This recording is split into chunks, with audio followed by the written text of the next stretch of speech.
Don't mind me, I got work in the morning.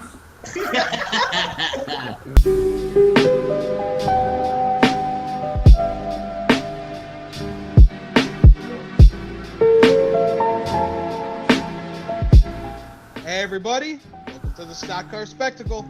I'm Ian Georgeson. I'm Mike Gamble. And I'm Nick Kinzel.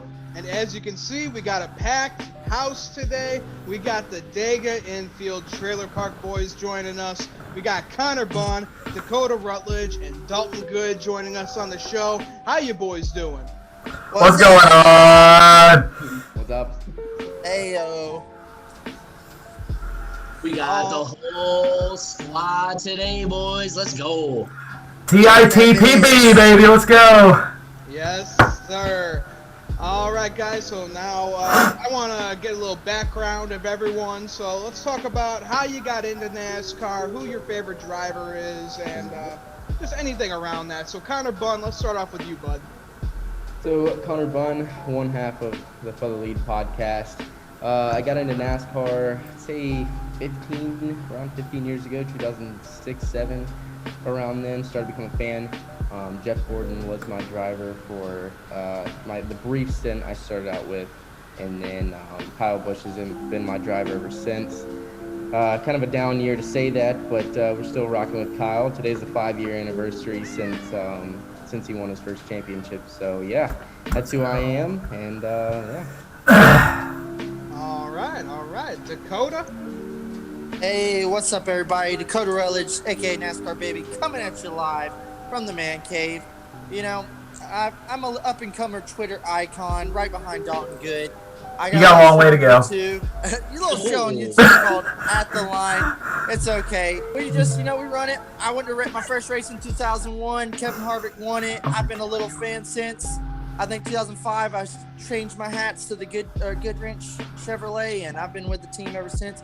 Kevin's my boy, win or lose, and happy 2020, y'all. My guy, let's go. All right, and the man, our graphic designer, Dalton Good. How's it going, buddy? Oh, what's going on, guys? Dalton Good here, Kyle Busch's #1 fan, Joey Logano's #1 hater. So, I've been a NASCAR fan since 2003, and it all started off with me and my dad watching it together. Started off as a good old Texas Terry Labonte fan.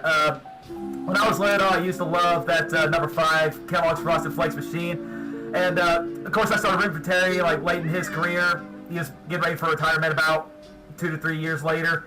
And then Kyle just moved on to the number 5 car, so I decided to pull for him, and now I've stuck with him.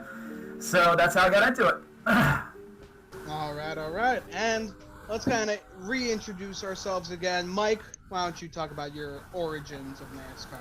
What's up, guys? Mike Gamble, 1/3 of the Stock Car Spectacle, the newest third of the Stock Car Spectacle. So I got in NASCAR. I watched my first race back in 1997. I am the grandpa of the group. My first Daytona 500 was a 97 Daytona 500. I watched Jeff Gordon win. I thought that car was awesome. I was 6 years old. Thing was pretty cool. Watched NASCAR until, the mid to late 2000s. And it, kind of took a little break, came back in the later 2010s.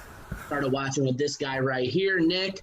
So I started rooting for Trevor Bayne. And I liked Ryan Blaney quite a little bit back then. Now my guys are Ryan Blaney and Bubba Wallace. That's who I root for. That's where I'm at now. So awesome to be with you guys. Whole squad's here. So hell yeah. Hey. All right, Nick. Well, for everyone, I'm Nick Kinzel. I'm pretty much the baby of the group here because Baby boy. Turned 21 11 seconds I ago, turned basically. 21 just a couple of months ago, but no, I didn't start watching NASCAR until 2011. I'm not going to lie to you guys here. Before that 2011 season, I was just your stereotypical NASCAR hater. I was like, who the hell wants to watch these guys just go in circles all the time? And then I sat down and I watched my first race, happened to be the 2011 Daytona 500, and Trevor Bayne went to victory lane in that race. And then I was like, dude, that was pretty freaking awesome right there. And then so just from then I was like, all right, I'm rooting for this Bayne kid. Let's see where it goes. Well, you guys know me. I like to curse all NASCAR drivers. Anybody who I root for usually has a bad outcome because Trevor, he got demoted from the Cup Series in 2018. pull for as strong as to make a comeback in the trucks. And then I also root for Daniel Hemrick, who booted from his cup ride as well. But I'm joining the dark side next year. Joe Gibbs Racing, number 18 Toyota. Let's fucking get in the Xfinity Series, boys. Let's go, Nick. You didn't mention Maddie. Well, you know what I was going to say about Nick, you know, not being a NASCAR fan at first, calling the rednecks driving in circles. A lot of people could learn from Nick right there. Exactly. And I wish, man. Also root for Matty D, but honestly, if I got to go for it, it's Daniel Hemrick and Trevor Bayne for me. Matty D is just kind of like a plus if he does well on Sundays. So 2021 is going to be an exciting year for sure. Hey, nothing wrong with having multiple drivers. No. Oh, exactly. And that big a field is hard to only pick one sometimes, you know? Exactly, man. Exactly. All right, guys. So I'm Ian Georgeson. I am the host of the Stock Car Spectacle. I got into NASCAR basically right when I was born, when Dale Earnhardt won the Daytona 500 in '98. I wasn't even 1 year old yet. My dad was tossing me in the air.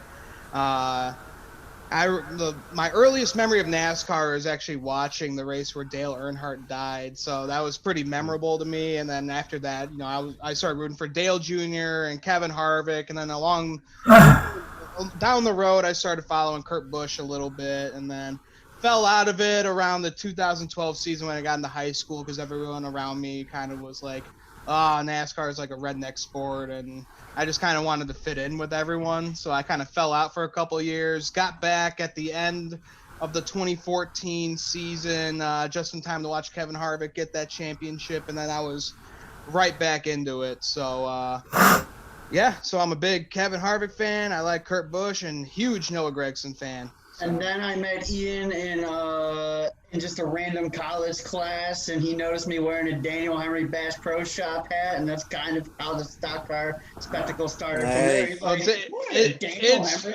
It's pretty rare up here in Illinois to find someone that's a NASCAR fan. Love at first sight. And it was pretty funny because I wanted to That's start exactly a NASCAR what it was. podcast for a while, and then I saw this guy, and he was in a journalism class with me. I was like, this couldn't be any more fucking perfect. And it has been a beautiful relationship starting a Stock Car Spectacle, and then getting to know Mike, and then getting to know all you motherfuckers, being, you know, my best friends. Oh, lordy. And then the Dega Infield Trailer Park Boys was Hey. born. I've literally ran into, like, I've seen Chase Elliott hats in public and been like, hey, man, Chase Elliott. And they're like, huh? Pretty much. What the fuck? Dude.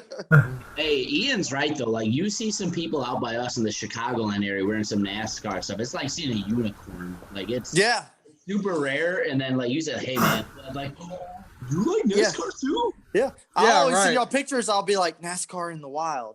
Like, yeah, that's really rare to see something around here. Well, I just got back from LA, and I guess out there the streetwear trend is, you know, through the roof, and you'd see girls walking around with, like, you know, old NASCAR jackets on and stuff, and like the NASCAR fan of me wanted to be like, hey, yeah, it's Mark Martin from 2004, but then, you know, I guess the modern day hipster side of me just kind of has to let it roll off the. I the would shoulder because totally they don't call know him exactly out. who it is. I would call him out in a heartbeat. And they'd probably be I like, what?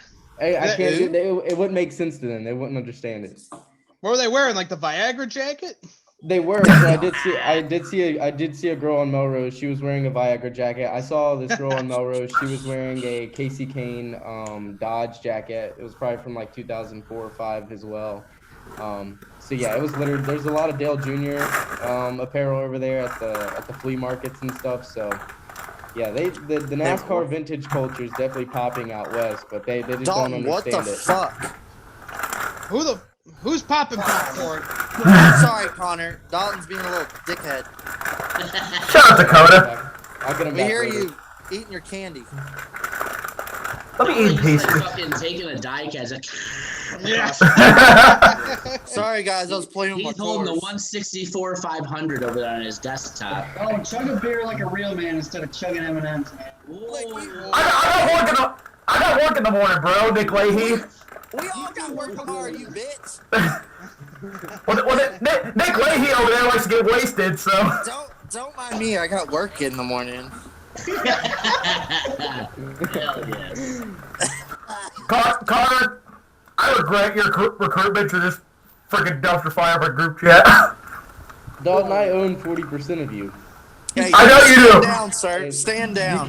You can't get it back. Well, Don't. you own 40. The stock car spec owns the other 60. So Dalton, you should invite your We got dad that on contract signed. Hey. Wait, Dakota, you said something about my dad? I said you should invite your dad on the episode. You're gonna have nothing but food porn if you do that. Dude, me and him Snapchat like every day. Oh yeah, he tells me about that. Yeah. We're like best friends. But going back to Viagra real quick.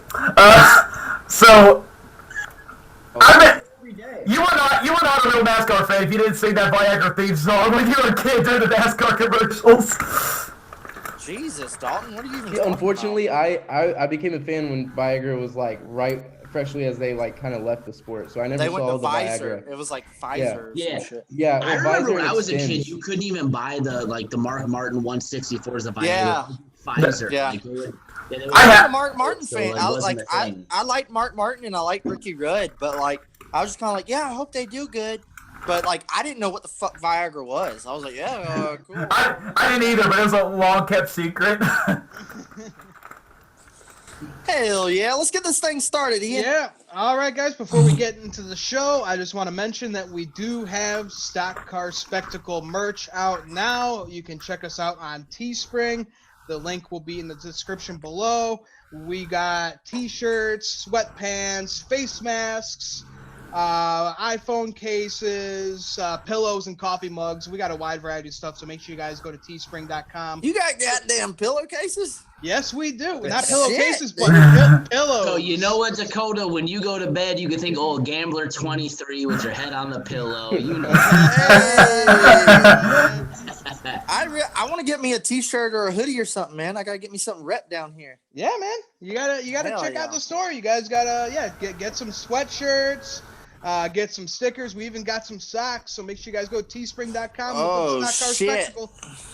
Yeah, guys, it's my artwork on it. Why would you want to buy it? Come on. Exactly. Designed by Dalton Good himself. Damn. All right, guys. The more you guys buy, the more M&Ms Dalton Goodwill shotgun. That's right. That's right. Well, It hurts I'm my glad. heart every single time watching them shotgun M&Ms. Perfectly. That'll be a new Kyle Busch win celebration tradition, boys. So get used to it. Shit. I'm glad Painful. Dalton can celebrate his his designer merch by shotgunning M&Ms because he ain't getting shit from royalties from our merch sales. He designed our merch too. He ain't getting shit from that. That's going straight to my We pocket. give him a cool high five. Yeah. Chief, thanks. Oh yeah. All And right, then with guys. Social So, distancing, he ain't even getting that. Damn. all right, guys. So you know the rules of Stock Car Spectacle. We start our show with a diecast of the week. I'd like to start with our guests. So Dakota, what did you bring for us today, buddy? All right. Trades off. Business time. Uh-oh. 2020, what you fucking want. Call the playoffs what you fucking want. But my all-star is Kevin fucking Harvick. And he deserved to win the goddamn championship. I don't care who you say. So all-star race version 2010. Check it out. He's my all-star. Kevin Harvick takes it all day. Oh, this is a beauty I got for birthday last year, and it is a sexy one. I didn't know what to pick for you boys today, but I was like, you know what? All-star win. We're going to do the all-star Kevin Harvick. It's a beauty. That is Hey. awesome, man. Dakota, I you love say- it. Hey.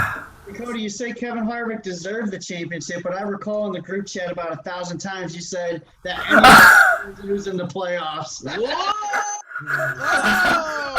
Oh, you pissed him off, Nick. Damn it, Nick. Hey, Dakota, you know, you could be in a championship, but you tried to write Kyle Busch and you failed, buddy.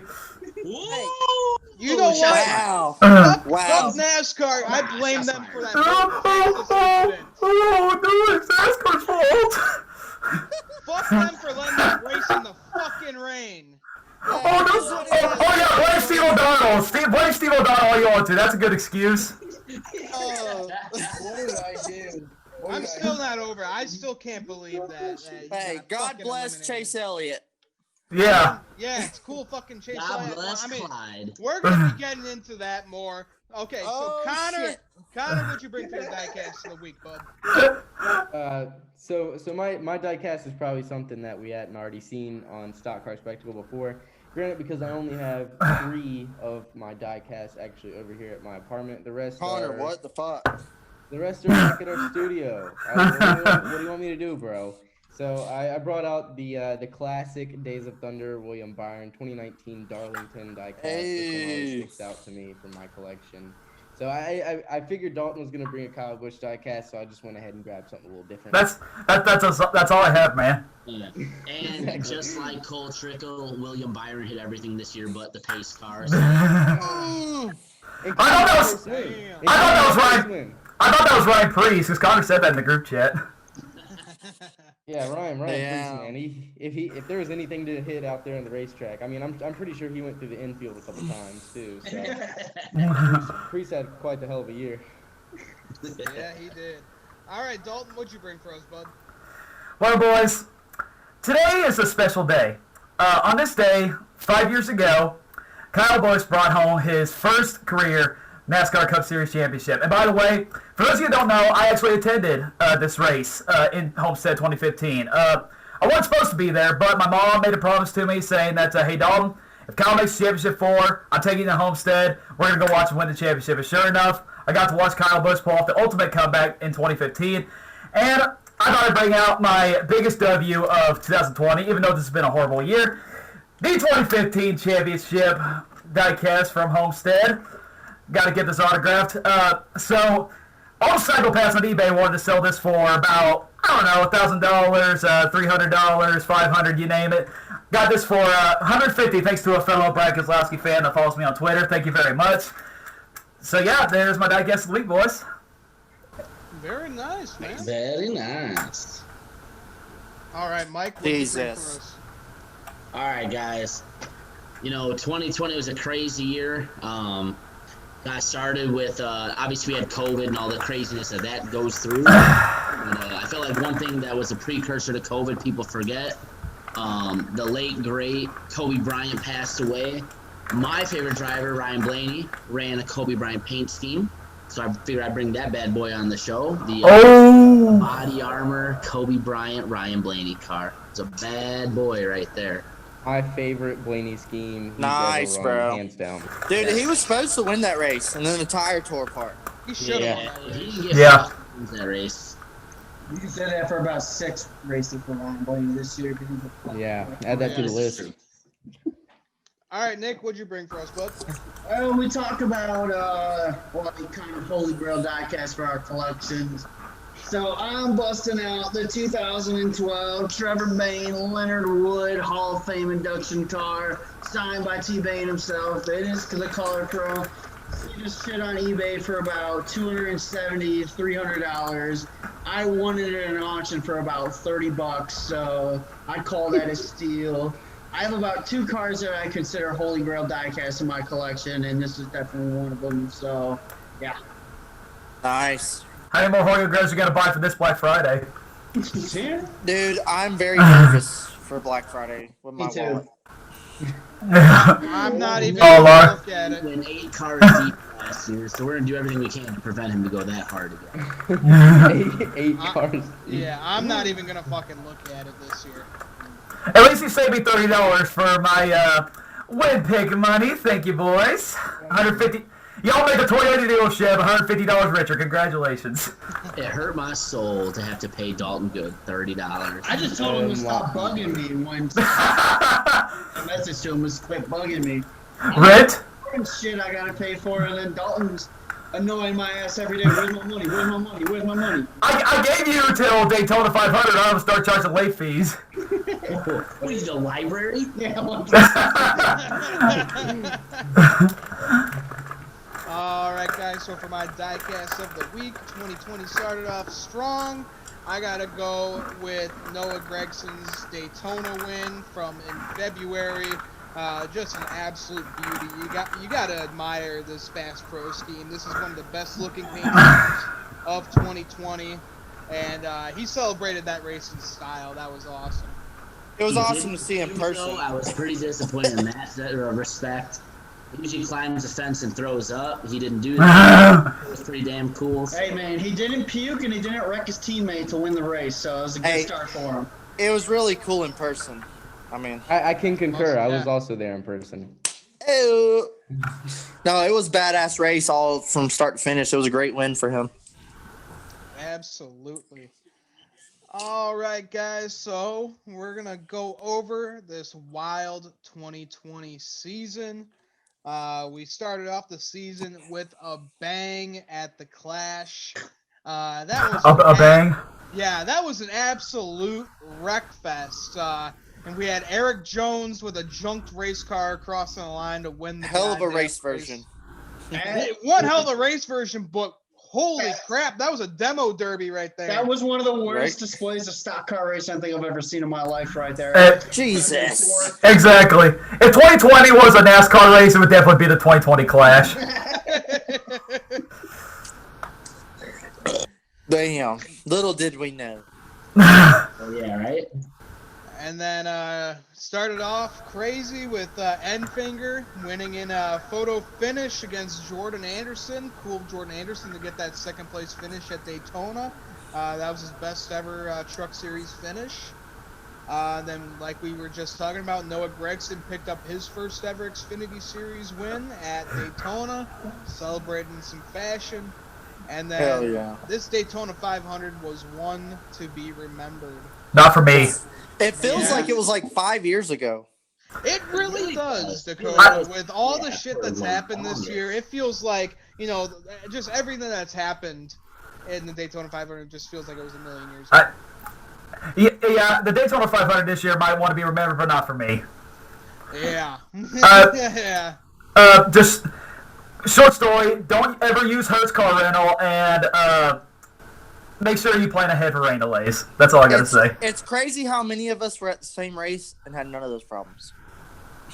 Well, you see, that was my first ever Daytona 500 trip. It was a college graduation present, and then it just gets ruined out of nowhere by rain.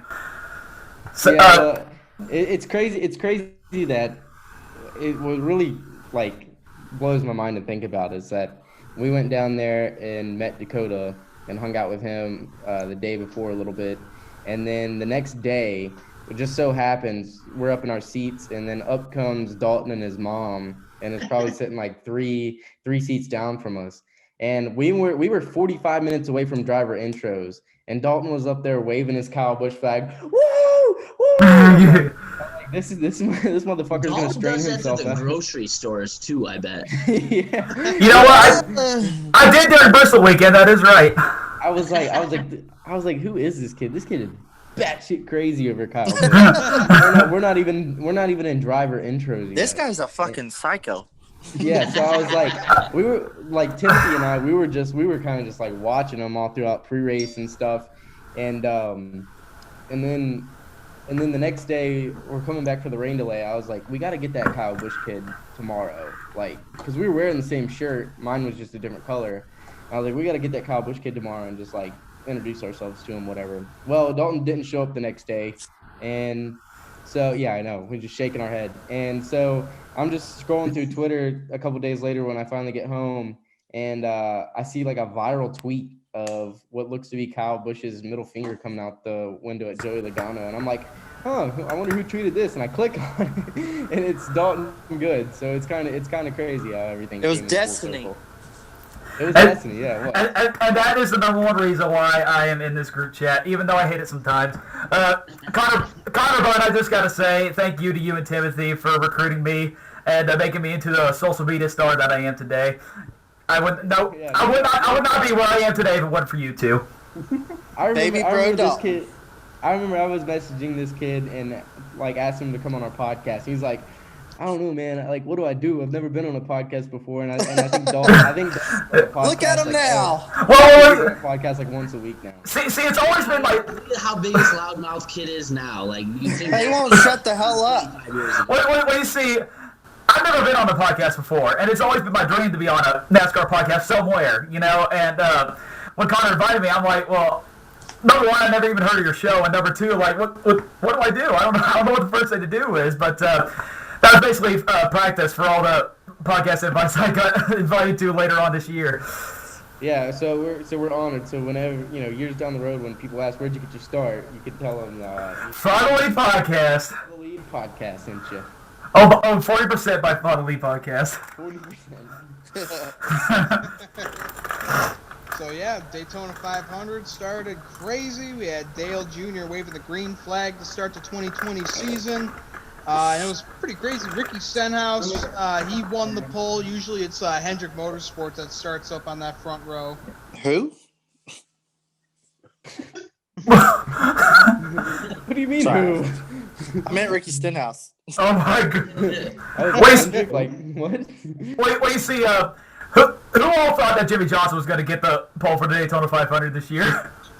I figured a Hendrick. I mean, Yeah. They always do. Hendrick's way horsepower, past man. the Well, no, it's always like the biggest headline for the Daytona 500 pole. Like 2013, Danica Patrick. 2014, Austin Dillon for the 3-car returning. 2015 was Jeff Gordon in his final season.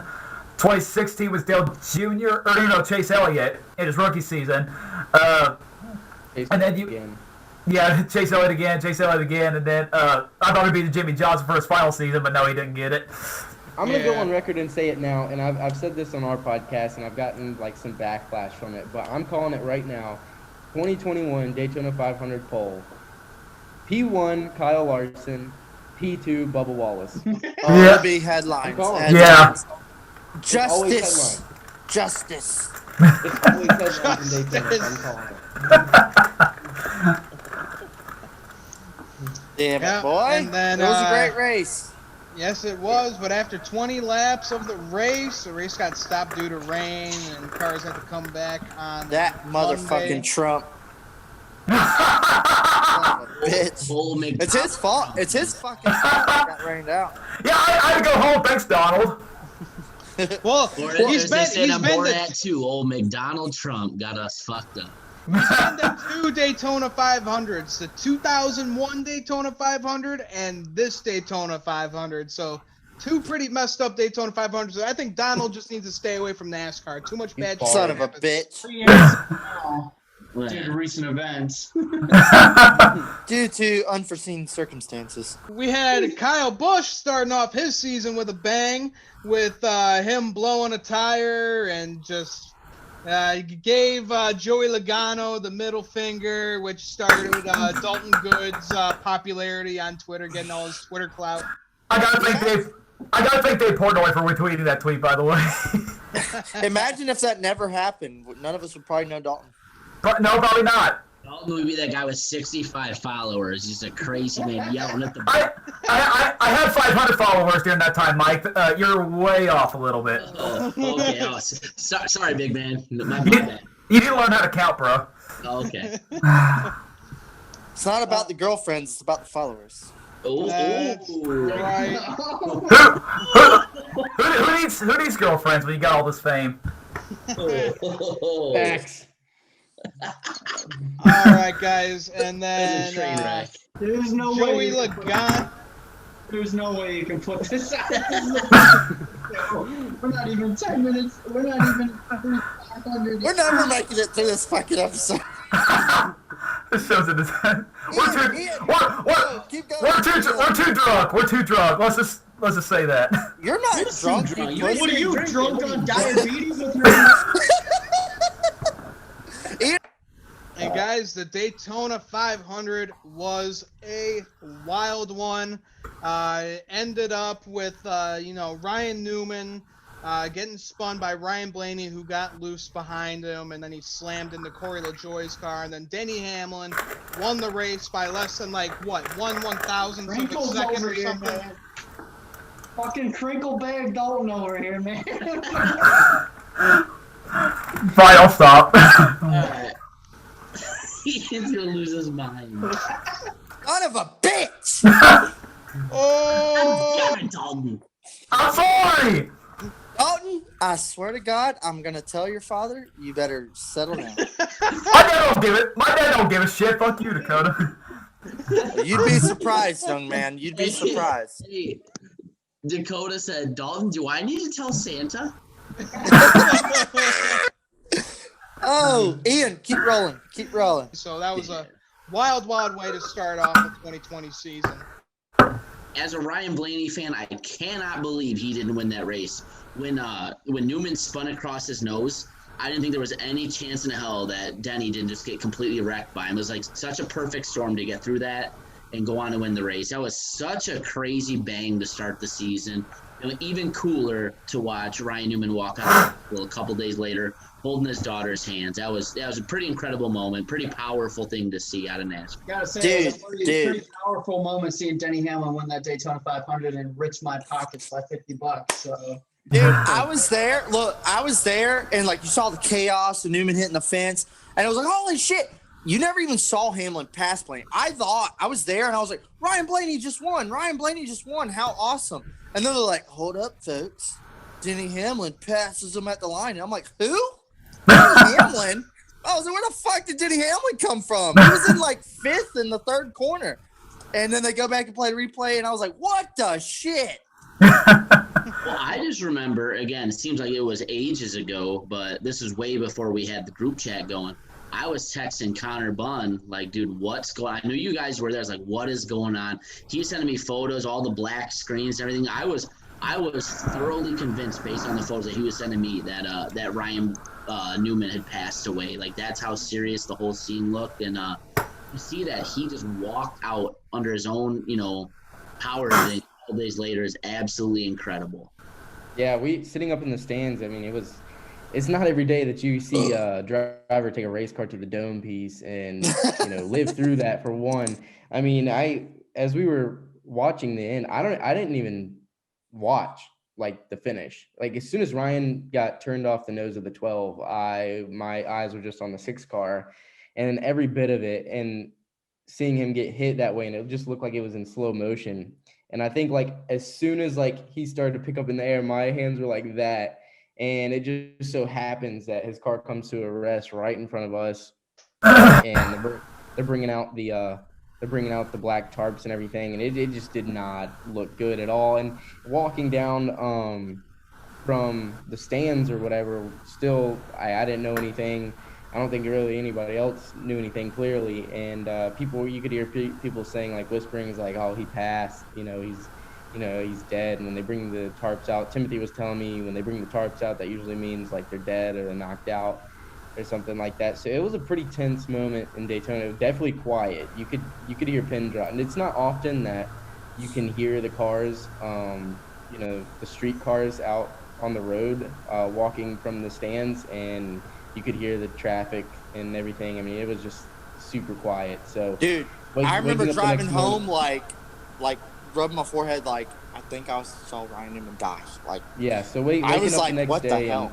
Waking up the next day and seeing that he was alive and in stable condition, and then walking out of the hospital was definitely an encouragement to see. Because I don't know. I mean, how crazy this year was. I don't think losing Ryan Newman would have made this year any better. But yeah, it was a wild finish to Speed Weeks, to say the least. Well, I remember we were just all at Ian's house watching the race, and then that happened. I'm over here celebrating because Denny won. They're like, "Oh shit, what's going on with Newman?" So I think me and Mike had to have stayed like an extra like 2 hours before they finally made the announcement that he was okay. That was just like those 2 hours, we were just kind of just like sitting there almost all in limbo. silence. Yeah. So it was just like, what's going on? Like, did we really just watch somebody die here? So yeah, and the only news we had was my correspondence with you, Connor, and it was just so crazy because, like you said, you were sending me photos of the tarp, and that's exactly what was going through my head. It's like, this guy just passed away.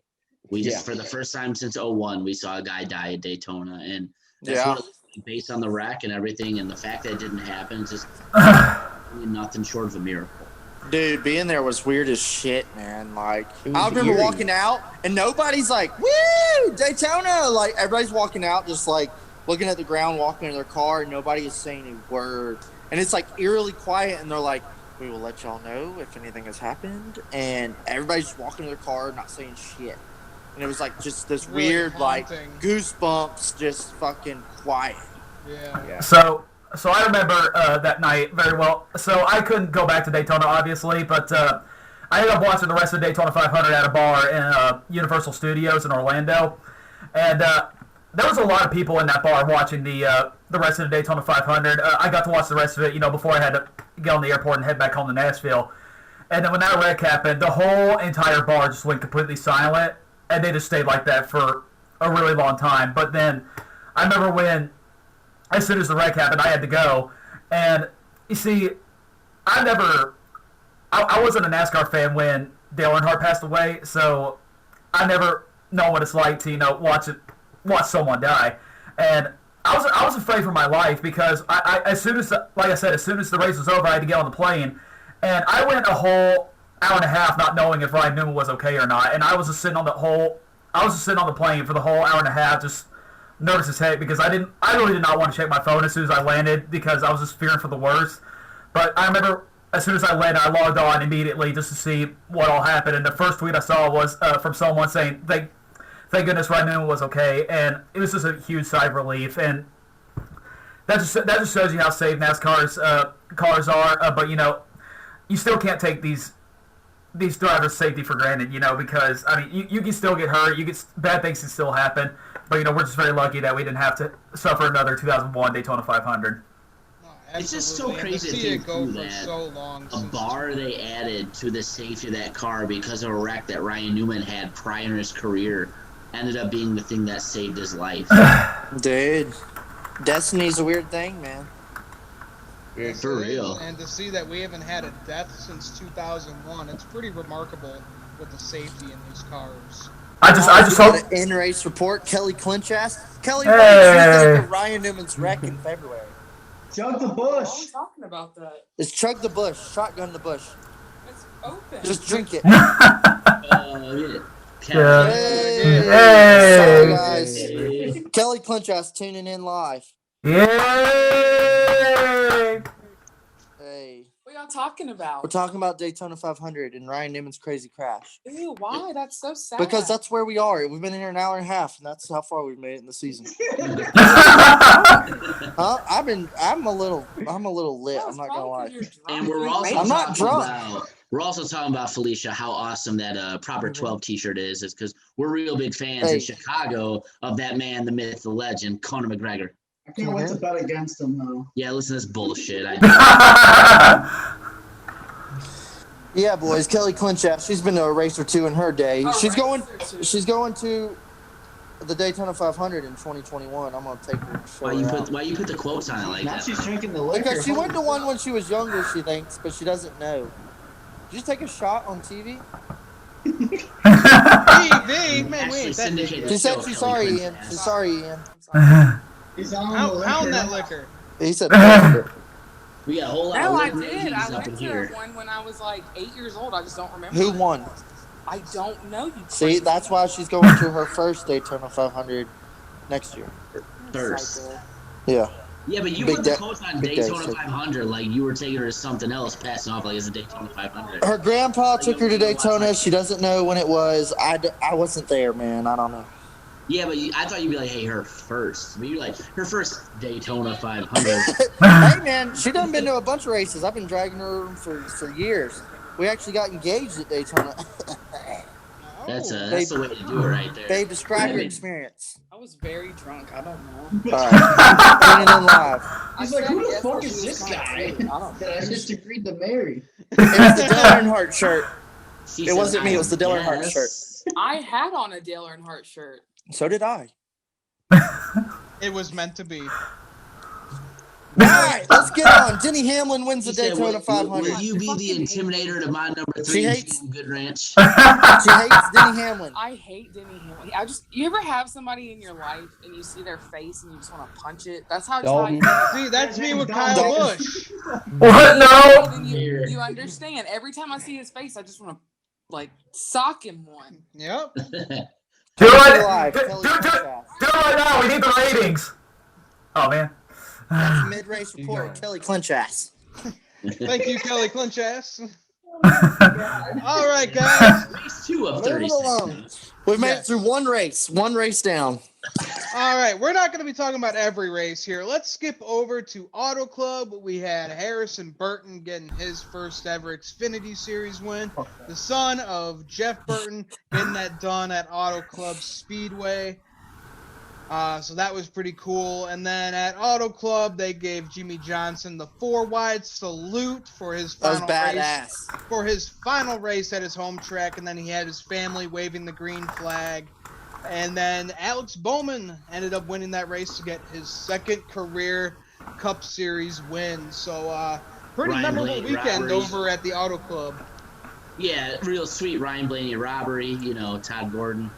Real sweet pit call there. Diecast of the week? Damned if you do, damned if you don't. Yeah, Diecast of the week. Thanks a lot there, 12 car. But yeah, I thought we had that one all wrapped up in the bag, and then here comes Alex Bowman at the end. So. Well, that's what you get for hiring Joey Logano's old crew chief. Oh, shots fired. Oh, but that crew chief won a race before you did this year, bud. Oh. Kapow!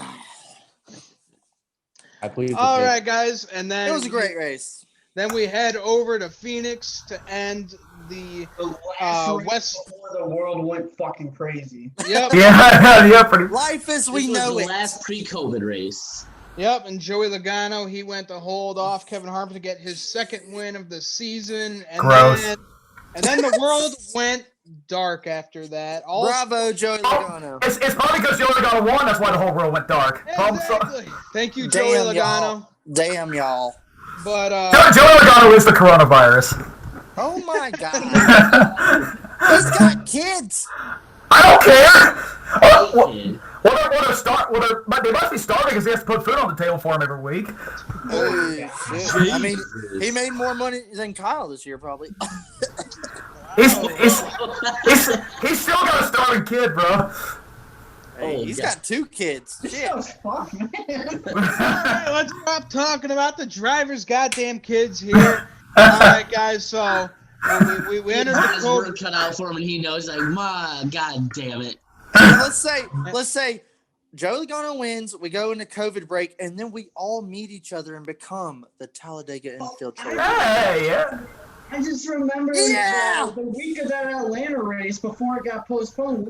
Me and Mike were boozing at Ian's house thinking like, are they really going to run these races without any fans? That's just going to be fucking stupid. Yeah, And then we I thought had we were- tickets, bro. And then we were going to F. race all 3 series on one day before they decided, we're not going to race this week. And then it's just like, oh boy, this is really happening. Like, we're God. not going to be racing for a long time, are we? And then we got the NASCAR Pro Invitational Series that Oh, God. fire of a couple weeks right there. Yeah, that greatness that was. Yeah, that was a little wild there. Just with all the sports being canceled and the drivers basically going to iRacing to do the Pro Invitational. The rise and fall of Kyle Larson. Yep. We had the incident with Kyle Larson saying God bless his soul. saying a racial slur on an iRacing public chat, which got recorded and went mainstream everywhere. He ended up losing his job at Chip Ganassi Racing. Then he pulled a full-on Lazarus, resurrected and everything, end up in a better I ride. think it's a anyway. better situation for saying that shit. Yeah. But after 2 months of darkness, NASCAR finally rises from the ashes and becomes the first sport to return from the pandemic break. Matt Kenseth was named for the full-time driver for the rest of the season for the 42 car. Damn it, Matt. Damn it. And this gave Ryan Newman just enough time to recover and come back racing at Darlington, which is the first race that we come back and win at. And it started off with a bang with Chase Briscoe and Kyle Busch battling for the lead. Chase Briscoe looked really determined in that race, just not giving Kyle Busch an inch at all, and ended up winning this race right after him and his wife received news that they did have a miscarriage. So it was really powerful for him to win this race, really emotional. And then we have Kevin Harvick ending up winning the first Cup race back from the We pandemic really break. waited 2 months just to watch Kevin Harvick freaking win. Yep. His first win of the year, asshole. Just to watch Dude, I'd throw that Chase Briscoe Kyle Busch battle as like one of the races of the year right there. Oh, that was a definitely. Yeah. badass Dude, fucking no race. doubt. That Dude, was Chase kick-ass. Briscoe drove his ass off, and Kyle Busch, of all people, I mean, that was a slugfest. And Yep. then Kevin comes to win Sunday. I mean, that's just like ice on cake. That's the first of 9 wins we were about to see. Y'all had no idea. And real quick, you know I don't like Kyle getting beat in the Xfinity Series or the Truck Series, but that day when Chase... Oh, yeah, you think we didn't? Well, just listen. Thank you. But, I gotta say, you know, I really have to give a tip of the hat to Chase Briscoe for that finish. Well, because Dakota. But anyway, I gotta give a lot of credit to Chase Briscoe because for him to run that hard and beat Kyle Busch, and that's when I really became a Chase Briscoe fan because I never really cared for the guy, you know, before that race. But when I saw him battle out with Kyle and actually beat him, and after all he went through after the miscarriage with his wife, I said, you know what? I think this guy's the real deal, and I really applaud him for beating out Kyle. So I got a lot of respect for Chase Briscoe that day. Yeah, no doubt. He was absolutely incredible. You know, us up here in the north here, being just on the I grew up right on the border of Indiana, Illinois, and knowing a little bit about Chase Briscoe being from Mitchell, Indiana, just to see him do what he's done this year has been absolutely incredible. So excited to see him in the Cup Series. But yeah, you know, Dakota, like you said, this was absolutely 100% like top notch, like one of the battles of the year. So, and I see we got another guest appearance on the show. Hey. I can't. We got Dakota Jr. Yeah, it is what it is. She's playing with the Kevin Hart diecast. Now We got all kinds of guests in this house. All right, guys, and then we have the second race at Darlington. We had a doubleheader there. It got pretty eventful with Kyle Busch spinning Chase Elliott on the front stretch there, and then we had Chase Elliott giving Kyle Busch the old middle finger salute. Woo! That was great content. I'm not gonna lie. Oh, yes. Makes for great gifts whenever you get mad at someone. Yep, This exactly. is something that feels like was 8 years ago. Like, I cannot believe that was also this season. Like, It feels like it was like 2018 or something like. Oh, that's 2 seasons ago. Yeah, it was Richmond 2008 all over again. And Basically, then I remember just watching that and it's like, oh man, I cannot believe that this just happened.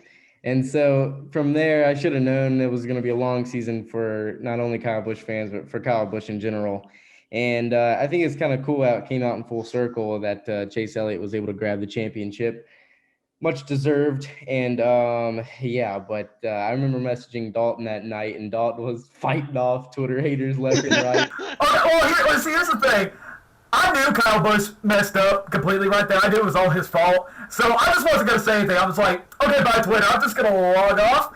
And I had Chase Elliott fans come through for my throat right off the bat. I had this one Chase Elliott fan. I was like, hey, dog, F your driver. F Kyle Busch. I hope he dies in a plane crash. I hope you die in a plane crash. I'm like, I'm not driving the car. You go find the guy that is driving the car. Yell at him for that. And then all the Chase Elliott fans are just so triggered at me for some odd reason. I didn't even say anything. I wasn't going to say anything. And then Chase Elliott fans just went berserk out of nowhere. And that's when that's really sad because I used to get along with Chase Elliott fans, but then that's the day I just hated every single one of them. And I still do to this day. Well, that's a treatment that I get as a Noah Gragson fan. So That's when I knew it was going to be a real long season being part of the group chat. That was our first taste of controversy with one of our drivers and watching Dalton fucking take the sword and fight them all off left and right.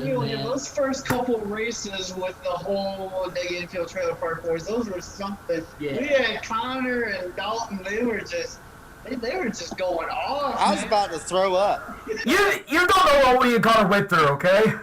I think Dakota's. I'm about to throw up. I think Dakota's little line lesson those two did in the first like 3-4 races. Man, Jesus. That was something right Dude, there. I think Chase really came out of his shell this season. And it started right there. Like, we've always had boring vanilla Chase Elliott, but right there was like finally fucking something, some middle fingers. Exactly. Yeah, no doubt. Chase definitely came out of his shell this year with the personality and all that. It's real evident this year if you watch anything with his post-championship, like going on the Dale Jr. download and some of this stuff. But, yeah, the middle finger stuff, dude, like, that was incredible. That again, I've said for the longest time, I think the best thing for NASCAR would be a Chase Elliott-Kyle Busch rivalry, and I felt like we were kind of poised to see that this year based on what we saw there. It just didn't ever pan out. Exactly. And I gotta admit that Chase Elliott battle the Kyle Busch battle he did at the truck race at Charlotte was pretty funny. I will give that to him. The bow. Yeah. Yeah. A certain member for the lead was real upset with Oh that one. my I remember. I remember Connor going nutso when he did the bow. Send me thought his it- address. Send me his address. At the He's time, I called thought it Bomb Squad. I thought it was chicken shit at the time, but like I said, congrats, Chase. I think the Kyle and Chase rivalry will continue. I think I hope it does.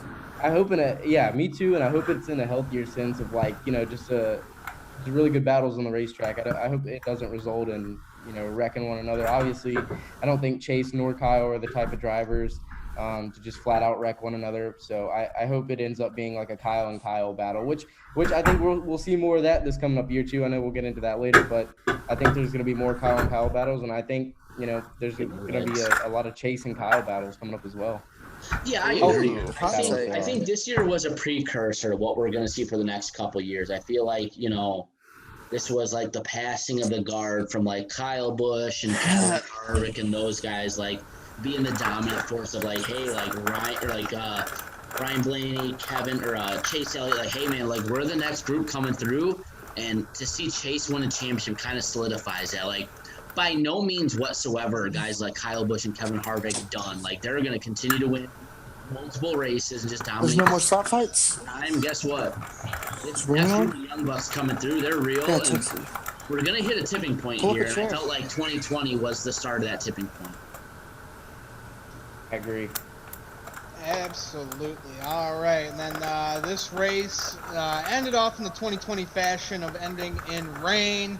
Denny Hamlin ended up winning the race, and then he had a pretty memorable mask with a smile on the face. If you guys remember Psycho. that, he looked like looked like a serial killer with that Looks like mask the on. Joker, yeah. Full psycho. And then we go to the Coca-Cola 600.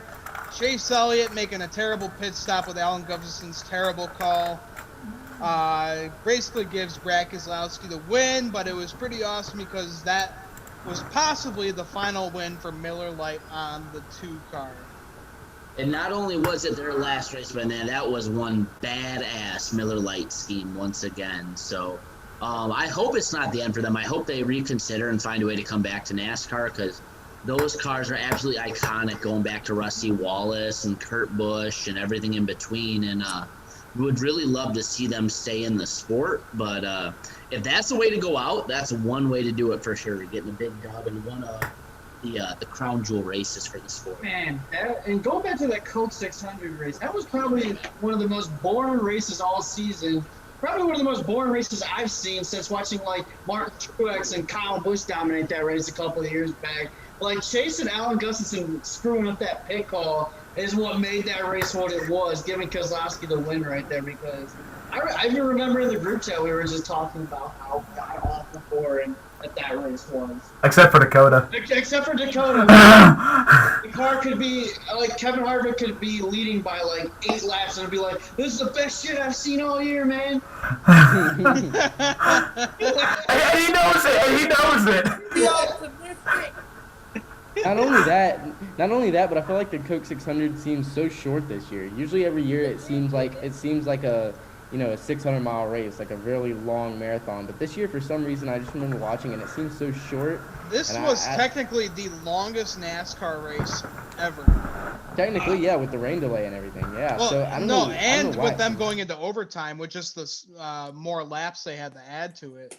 Right, yeah. I don't know. For some reason, it just seems so short to me. And I guess it was because we kind of broke the race up a little bit. It kind of seemed like we had like a little bit of halftime. I've been to the Coke 600, and I can confirm it is a long race to sit through and watch, especially when you're there in person.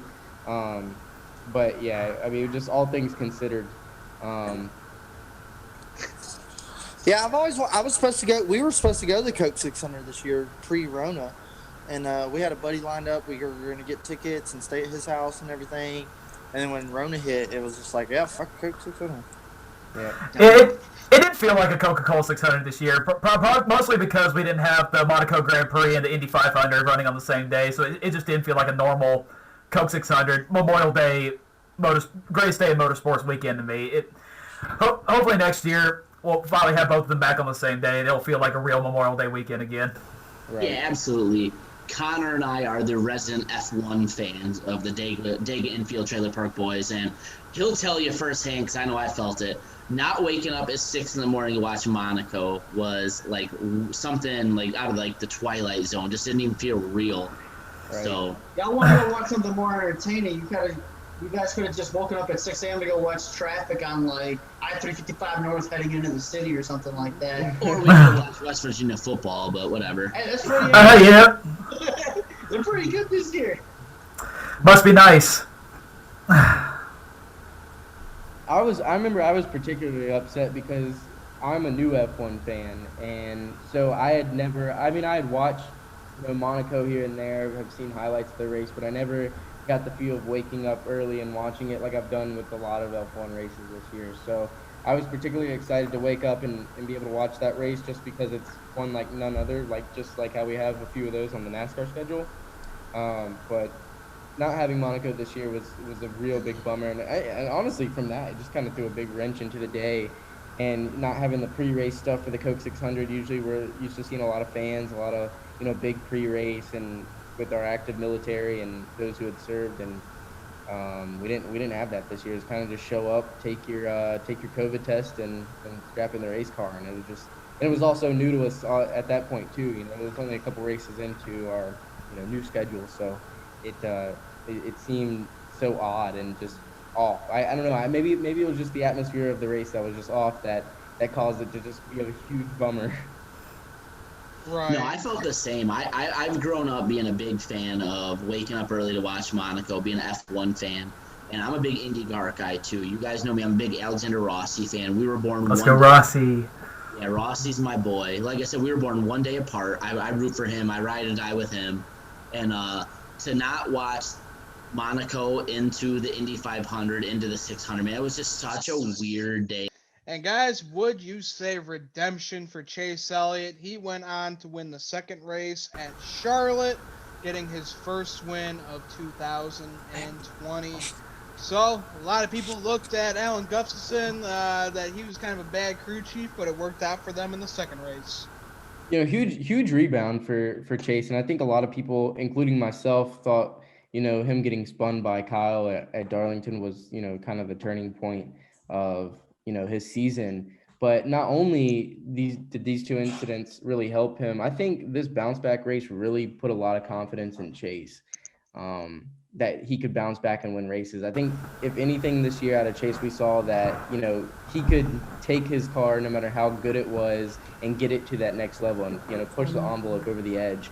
And I think his confidence as a driver just skyrocketed this year, and we saw that as the season went on. I mean, he ended the season with winning 3 out of the last however many races, and I thought I always thought Chase was pretty confident. Obviously, he was a great race car driver, but I think his inner confidence in knowing that he's got an elite ability to take the car to the next level and bounce back in situations like that, you've really just got proven at the second Charlotte race this year. So I think that was ultimately maybe the sign where I should have been all right, Chase Elliott is a contender, but yeah, huge bounce back race for him, and not only him but Alan too. Alan, he's taken a lot of criticism over the years, so I think that was a big race for him.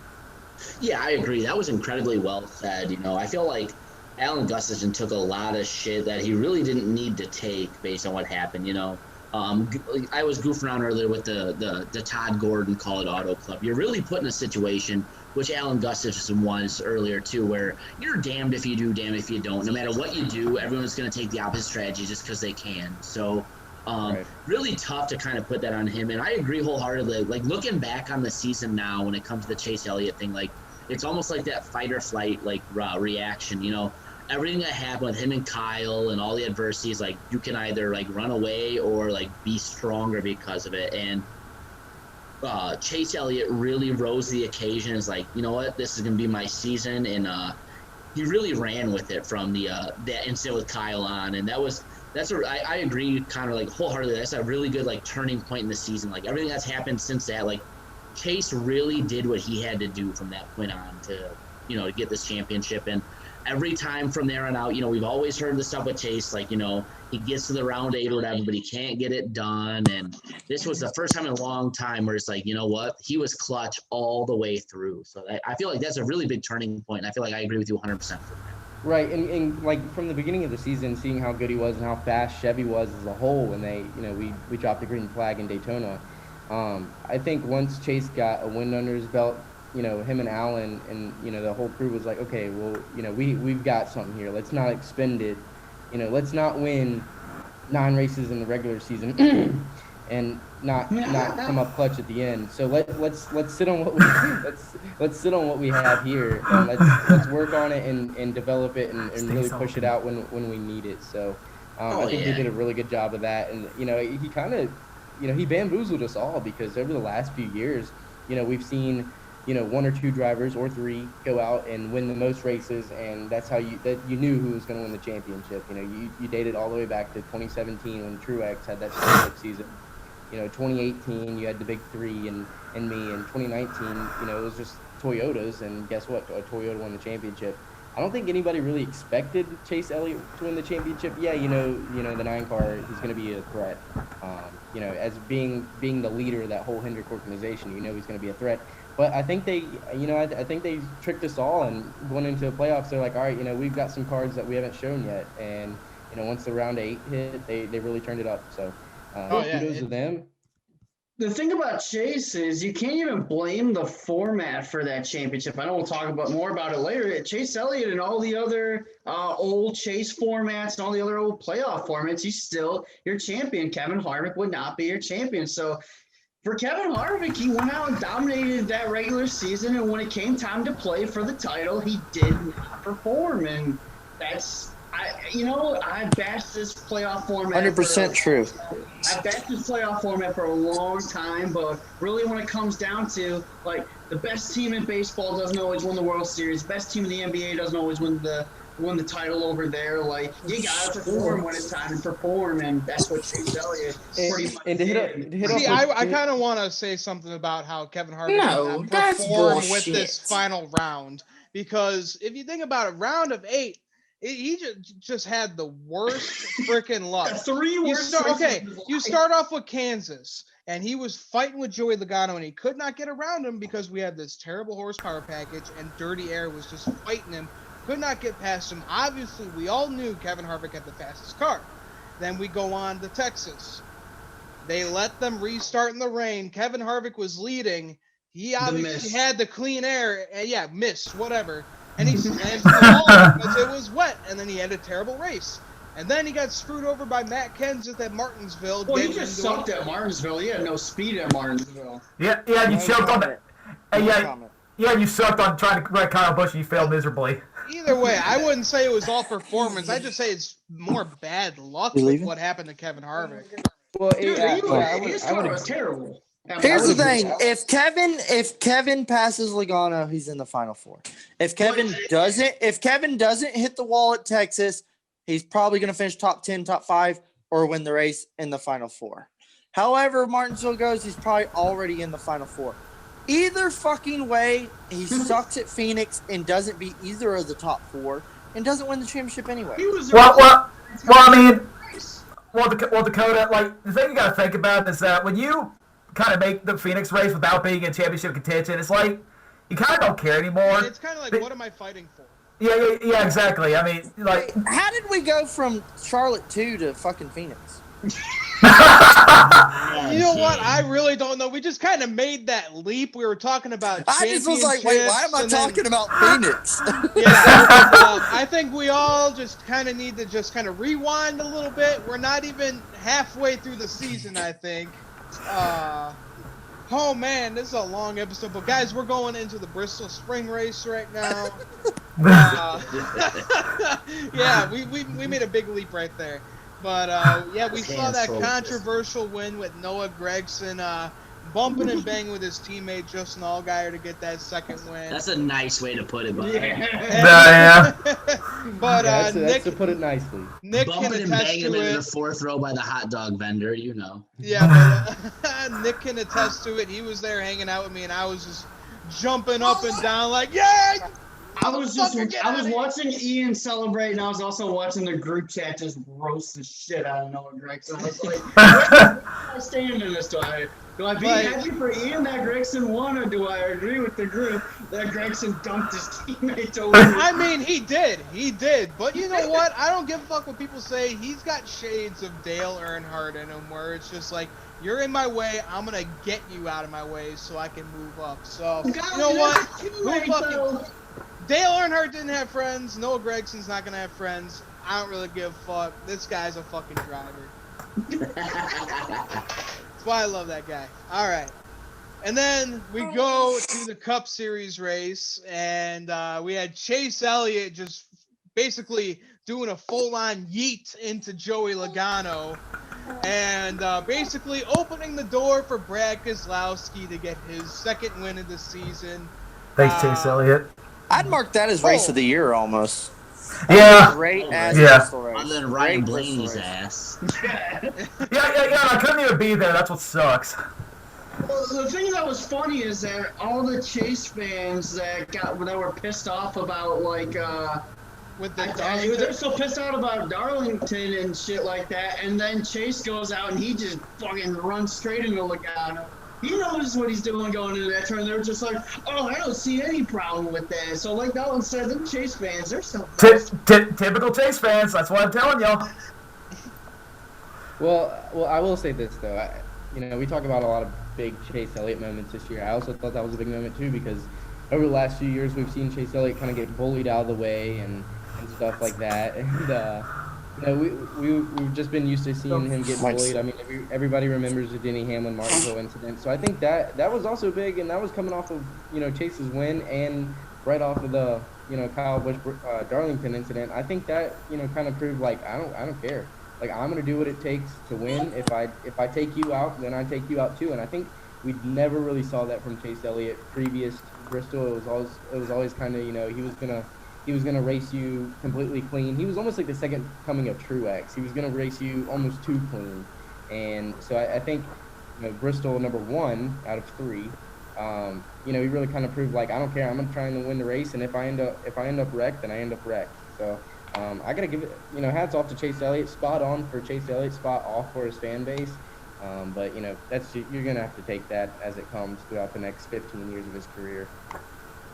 Yeah, that's a good point. I never really looked at it that way, but that was very much so a come hell or high water. Chase Elliott was going to win that race or damn near wreck trying. It was a lot of fun to watch, and it was a lot of fun to watch him kind of trade fisticuffs with Joey Logano after the race, and Joey get all salty with him. And again, we need more. Give me a shot in the sport, and everything that's going on, especially with our boy Sailor Jerry fucking Rutledge over here doing his thing.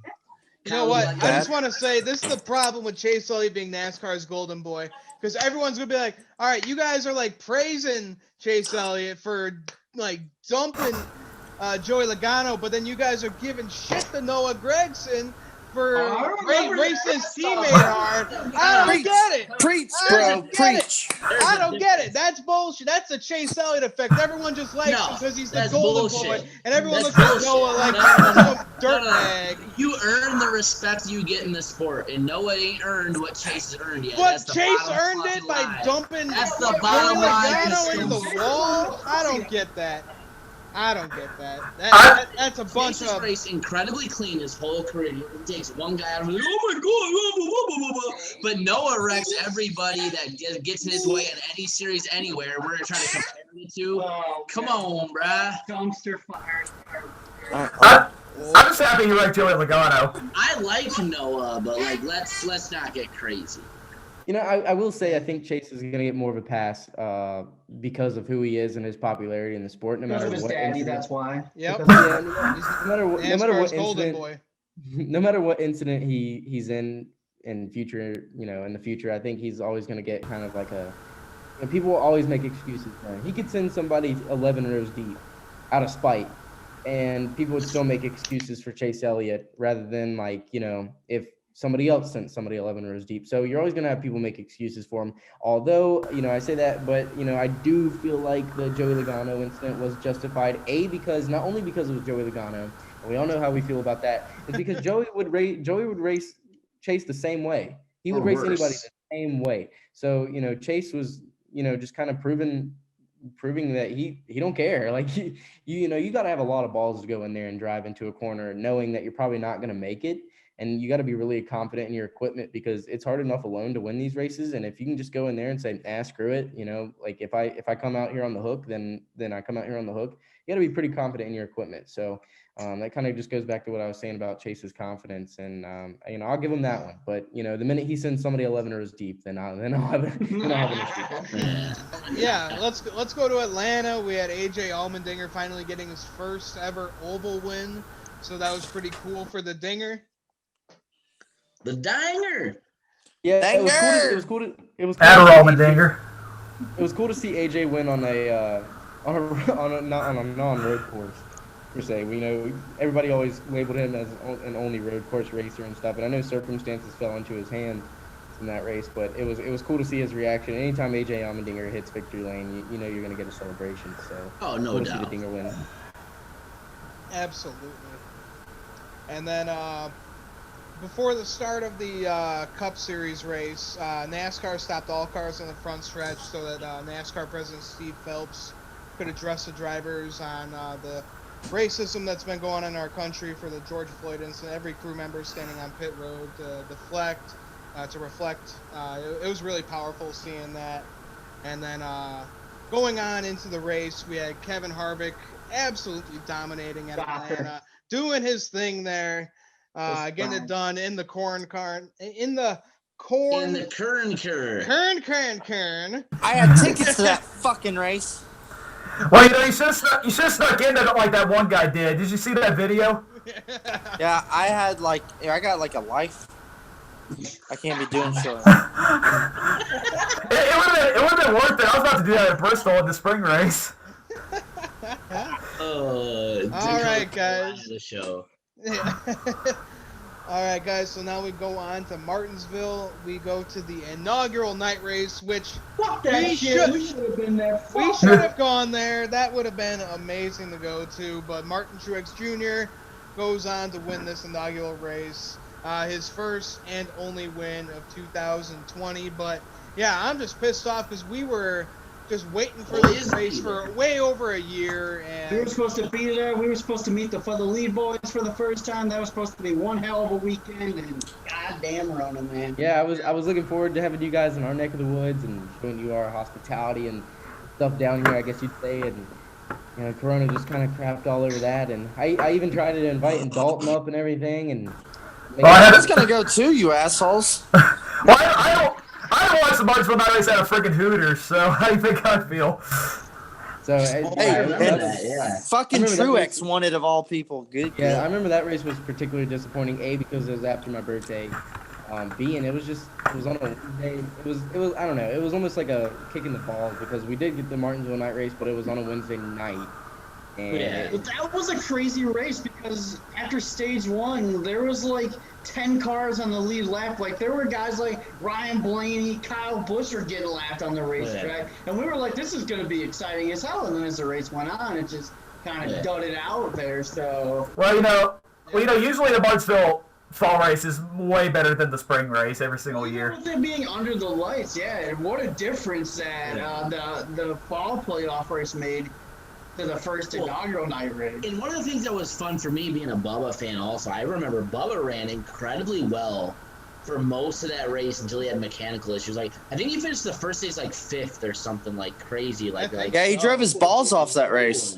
Yeah, he was rolling. I think he was in the Black Lives Matters car too. So like, you want to be controversial and run well, like, dude, he put all the stops out, and it wasn't until they had issues with the car, but until that, like, he was running strong. absolutely. All right, guys, so let's move on to Homestead. My heart broke with Noah Gragson getting robbed of 2 races in a row in the doubleheader for there with those 2 late race cautions. He should have had those in the bag. And this was the first race for the Cup Series where NASCAR was going to bring limited fans to the stands for the first time since March. And this race was really annoying because we had lightning and rain pausing the race for a long time, off and on, off and on. It was so goddamn annoying. Well, dude, the entire, 2 months we came back was so annoying because of all the rain, non-stop rain delays we've had. From Darlington all the way to Talladega. Or, no, excuse me, Pocono. I really don't know what's worse, a rain delay or a lightning delay, because finally you But get that lightning both. clock. You get that lightning clock, and then there'll be 2 minutes away. Be like, oh, we got another lightning strike that's 50 miles away. Not going to affect anything around here. Yeah. It's We just- went to that stretch of how many races in a row we had lightning or weather. It was just come on, man. Let us get one race in without all the nonsense. It just was not meant to be at all. I mean, I know you get rain delays every single year, but this year was just so bad. It's never been this bad before. It would just be nonstop every single week, and it just got way too annoying.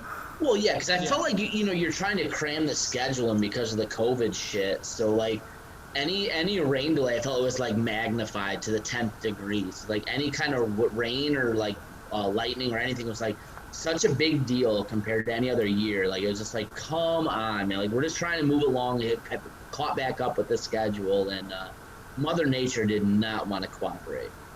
Yep. All right, and then I just want to say this is solid proof that Denny Hamlin just chokes in the championship round, because he went on to win this race at Homestead. Just wow, because I think I called it. I called that he was going to win this race because he No can't pressure. win. Yeah, no pressure on him. I And that team saw always something. fails. I saw something interesting on social media, I believe this past week. Denny Hamlin last year, he won Phoenix when it wasn't the championship race. Granted, it got him there. And then this year, when Phoenix is a championship race, he runs the worst out of the championship four. And last year, didn't win Homestead, put a brick of tape on the front end, and then he goes out and dominates and wins the Homestead race. So, Yep. I don't know. You guys might have something on this Denny choking thing. I think so, man. All right, guys, and then let's move on to Talladega. We had Justin Haley getting his first Xfinity Series Don't even win. mention his name in this fucking chat. All right, if anyone doesn't know, Nick has this gigantic If beef there with is Justin one Haley. guy in the world that I could fight in the octagon tomorrow, freaking Justin, Jesus. I will not even go the distance. I'll break every single rule necessary. I'll throw some illegal elbows in there. I'll do whatever I have to do. Dude, I like Justin Haley. Zero chill, bro. I don't like Justin. But Just why do you remind like Nick Justin Haley? that Justin Haley's a Cup Series Shut winner. the fuck up. The pace car is a Cup Series winner. Justin Haley is not. He didn't even live a single lap on the racetrack. Justin Haley living right free in your head, boy, isn't he? That was like Dale Jr. winning at Phoenix for his final Cup Series win. He didn't lead a single lap. He was just the first car on pit road, and that's why he won at Phoenix a couple years ago. That is some utter bullshit. Fuck Justin Haley. Jesus Series Christ, winner Nick. From Winamac, Indiana, Justin Haley. Anybody I could take in the octagon, I'll take it for. Rent Damn. free real estate. So there's the Oh, beef. God. If anyone's asking where's Real the beef, rent-free there up it in is. there. So, yep. Don't even And- talk about it. Don't even mention his name. I'm Justin Haley. it's we're a podcast. Justin We have to Haley. talk about it. Justin Haley won a couple more races this past year. But You can't let your emotions get ahead of you. I'll just do the same reaction every single time. I'm telling you, one guy I could just sock once. It's gonna be. All right. God, I'll run him over with my car if I have to. Oh my god. Oh lordy. Cup race on Sunday, bitches. All Or right, wait, guys. it's actually Monday. Yeah, that's right. So over the weekend, they did find a rope at Talladega that was tied like a noose in Bubba Wallace's garage. They had NASCAR and the FBI investigate just to make sure that it wasn't any lynching against Bubba Wallace or anything like that. They found out that it was in the garage since the previous race in the playoffs. And Bubba took a lot of heat for that.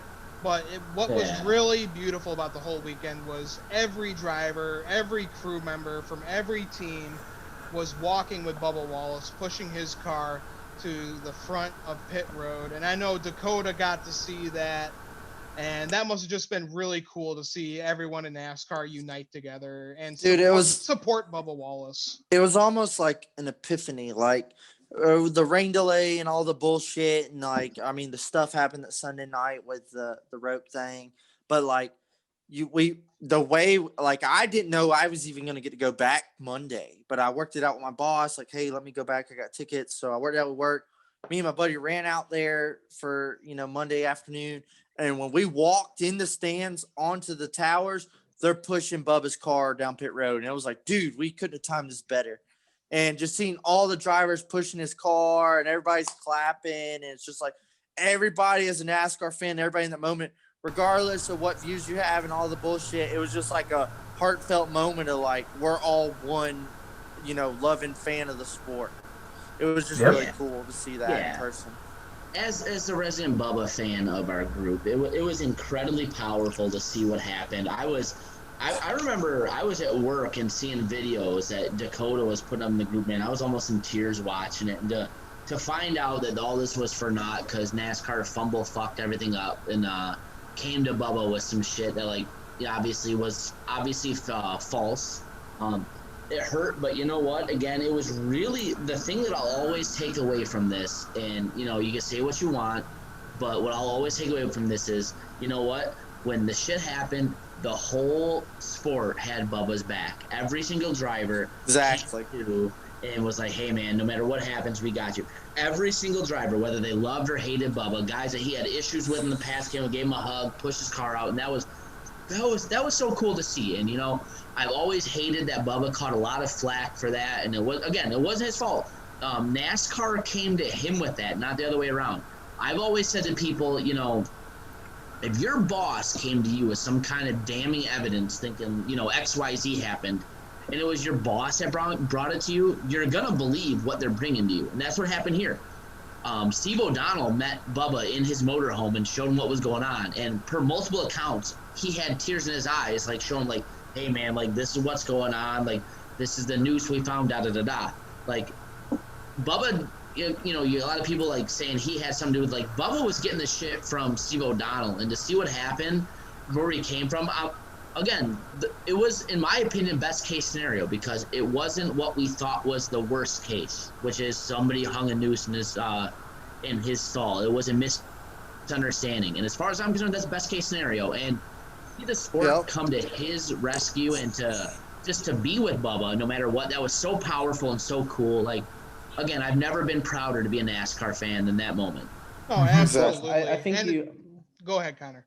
Well, I think you look back, years down the road at, like, we recount top 10 moments in sports history. Whether, obviously we realize it now, but, for future fans that are coming into our sport, I think, they'll look back at this and realize that this is, even though it's an off-track thing, that it's most certainly one of the top 10 moments in the sport's history. And, all things considered and how this year has gone, I feel like having that happen and, the scenario that came out of it, which we're thankful for, that it wasn't the worst, because we don't want that, as fans, I know we don't want that label on the sport, as we're, we have a racist fan base, and, we have people who would get into the garage and do that, whether they were our own personnel or a fan. So definitely thankful for the scenario that came out of it, but I think it was a very important thing to happen to NASCAR, and I think it brought a lot of light. And I think for years down the road, it's going to be looked at as a top 10 moment in the sport. And as years go by, and I kind of draw this with Jimmy Johnson retiring. I think, Jimmy didn't get enough respect this year, but I think as years go by, we'll realize and we'll appreciate how great Jimmy Johnson was. Same thing with this incident. I think as years go by, we'll appreciate, the outcome of it and, the change that came from it. Bubba, I used to love the guy so much, but and then I started to hate him a little bit because of the whole Watkins Glen incident with Kyle Busch last season. well, just listen. Kyle hit him first, but whatever. Yeah. Well, just listen, man. I really appreciate all that Bubba Wallace has done for the sport this year.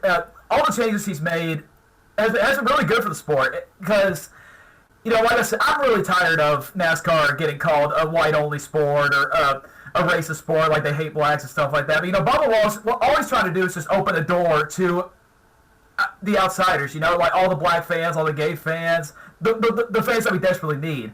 And, by making a move to ban the Confederate flag and making those people feel comfortable, that's a good thing. Because I remember as soon as he made that movement, there were a lot of African-American people on social media saying, I'm a NASCAR fan now. Thank you, Bubba Wallace. I want to go to race now. I'm like, how do you not like this? It opened up for people like Alvin Kamara to come to races. Exactly. With the green flag, and it's just really cool. And but the thing that really just sucks about the whole situation is all the backlash that Bubba Wallace has been getting for the whole situation. For people calling him, Jussie Smollett 2.0, Bubba Smollett. It's just really awful. And Facebook groups, you see it a lot. See, just Twitter all over. It's just awful to see. That's what I was going to talk about. You see, it was such a good moment for NASCAR showing that, hey, Bubba, we got your back. But the part that really frustrated me the most is that all these people were giving them all the backlash. Like, I remember, especially Facebook, too. That's where they get all the stupid information from. And I remember, going on YouTube and watching all the people make videos about this, calling him Bubba Smollett right off the bat. And what really frustrated me the most is that every single video I watched of them criticizing Bubba Wallace over the whole rope thing, they always began the video saying, "Oh, now look, I'm not a NASCAR fan. I don't know much about NASCAR." I'm like, "Why are you talking about this?" Like that Aubrey Huff guy. Yeah, and you got to defend your entire sport. You got to defend the crap out of Bubba Wallace from those stupid people that don't want to take the time to actually look at the evidence, learn, and see what actually happened. And that's just the most frustrating part about it. Well, huge respect goes out to Bubba Wallace, just for one, rolling with the punches on the chin and taking them left and right when, it could have been easy for him to, not, speak on the issues and social injustice in this country, but to be an advocate for change, you can't be afraid to speak up and, not waver your thoughts and your beliefs. So, big respect goes out to Bubba Wallace when, it seemed like from that point on, even till now, he's still taking punches and, he's still a target, for people to, rag on and stuff. But, I personally give a lot of respect for Bubba Wallace, as a person, seeing how, serious he was about this and, how much he's been an advocate for change. So, mad respect goes out to Bubba. Hell yeah. Damn, Dakota, where you been? Just chilling. I think I passed out for like 3 seconds. Bro, we've been filming. I was letting y'all talk, man. He's been drinking that whiskey. We're gonna start wrapping this up. I gotta go home, man. I got work to do tonight. Nick, shut up, bro. Fuck off. I love Hey. God bless Bubba Wallace. God bless equality. And Ryan Blaney wins the motherfucker in a 3-wide finish. Hey, Yes, he does, 007 boys. 2.0. All right. Mike got drunk that night, don't you? Hey, big 1-2 gets his only win of the year. I happened to witness it again. I was at the Talladega race. Ryan Blaney won. It was amazing. Yeah, Mike, yes, congratulations. Murderer tried to kill Eric Jones. Dude, he smashed Eric Jones. Get them W's, Eric Jones like, I got a shot. Holy shit. Eric Jones. He I'll failed give it. at killing Ryan Newman, so he had to try and go kill Eric Jones to go win himself.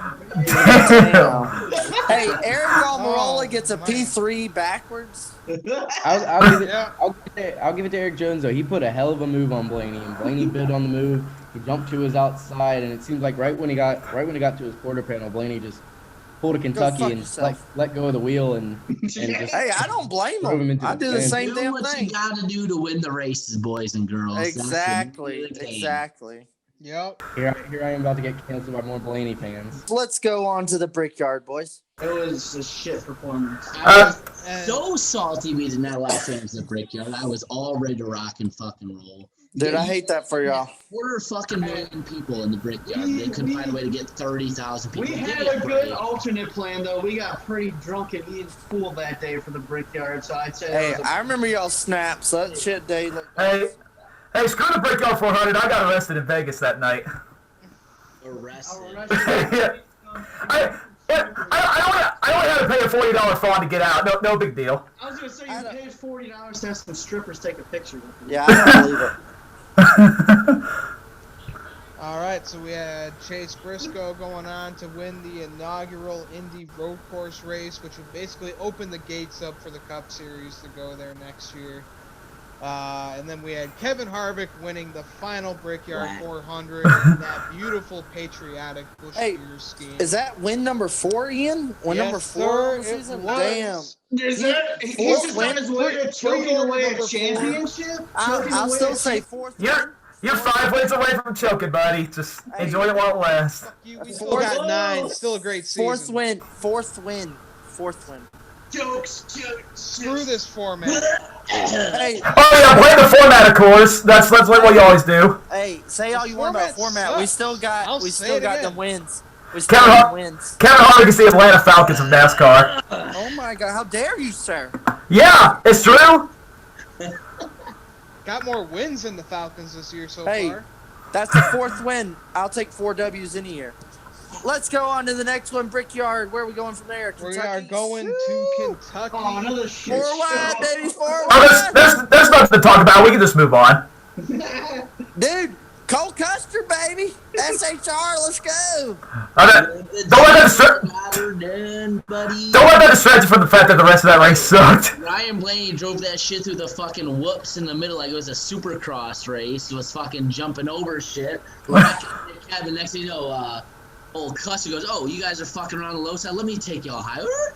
I remember that- in the group chat, everybody but pretty much Ian, they were just like, fuck this race, everybody sucked. And of course Dakota would never shit on a NASCAR race live, but That finish was the epitome of the package. Yeah. That race was the epitome of the package. Long race, like bullshit ass racing, and then a restart with holy fuck, what the hell just happened? Dakota, you're just like Steve. Dakota is the Steve O'Donnell of our group chat. He likes what he sees every week. And you're just like an Eminem. What? Well, I know Ian and I had differing opinions on this race, seeing that I was. That's a very non-passionate way of putting it. We had differing opinions. Ian, I want to hear your opinion one more time. It's been a while since we spoke on this race, but Let's hear this you're a before Cole you guys Custer want guy. to. Now you've had time to think on it. All right, we're talking about Cole Custer's win. Yeah, we can talk about the cold Custer review. That's for sure. Just the dub. All right, well, I'll tell you, the whole race sucked all the way up until the final caution there. We got NASCAR overtime, but I really do think that Cole Custer had one hell of a race right there at the end. He went 4 wide with those boys, even though they were bumping and banging. That opened the gate for him to lead the field. And then, yeah, with this package, he still held off Martin Truex Jr., one of the best drivers on. I held off Jimmy, bro. Jimmy finished second in that race. Oh, did he? Oh, Yeah, he did. because I was going nuts. I was thinking that the Benedetto was going to steal that one. That's right. But, yeah, Cole Custer did what he had to do. He stayed with those boys. He was driving with the top drivers in the Cup Agreed. Series. And then he went and won at Kentucky. So, you can't blame him for working with this package that we got here for the cars. Okay, Nick, let's take Cole Custer out of it. If Matt DiBenedetto goes 4 wide and wins the race, how do we all feel about the race? Well, I wouldn't remember it because I would be blacked out. So. God damn it. I mean, I would have. I was kind of on Ian's side. It was pretty much me, Ian, and Dakota versus the rest of the group chat here. Like we were trying to fend them boys up. You can't knock Cole Custer for winning that race. He did what he fucking had to do. I feel like it was a Exactly. mediocre That was race one of the with an few exciting times finish. me and Connor Bunn teamed up like, hey, fuck y'all. We got to do Dude, it. pissed off. It was a mediocre he race went with an exciting 4 finish. wide with the best of the best in this series. Come on, guys. Come on. Whack. All right, Connor's turn. I want That to- was the full on. Oh my god, I have the arrow advantage. He throws outside them. Damn You it, can't boy. for that one for fucking up. So. No, he threw that shit through the middle like a fucking that was old fucking General Lee type shit. He just jumping through. Just some good old boys. I want to hear Connor because Connor had some some real hard Choice words. Here's some real choice words that day. Let's Well, see I what thought stands. I thought it was the most whack win I've ever seen. Like, Thank you. aside from rain delays, from an outside perspective, when you read the headlines, Cole Custer goes 4 wide to take the lead and win. From an outside perspective and not watching the race, you're like, oh my god, that must have been a great race. But Cole Custer got out of the car after the race and on the front stretch said this was the best car he's ever driven. He was running P16 all day. If that was the best car that he's all day, boy. Bullshit. yeah, when I looked at he was running in the top 10 all day. when I looked at the pilot, he probably started 11th. I mean, it was a train, you couldn't pass or whatever. So like if a P10 P11 car. Hey, here's my argument. We couldn't pass all day. Cole Custer passes 4 wide on the top for the win. Because when you get 3 cars in there, it's just a big arrow block. I'm fucking confused. I'm confused here. We couldn't pass all day, but we passed 4 wide for the win.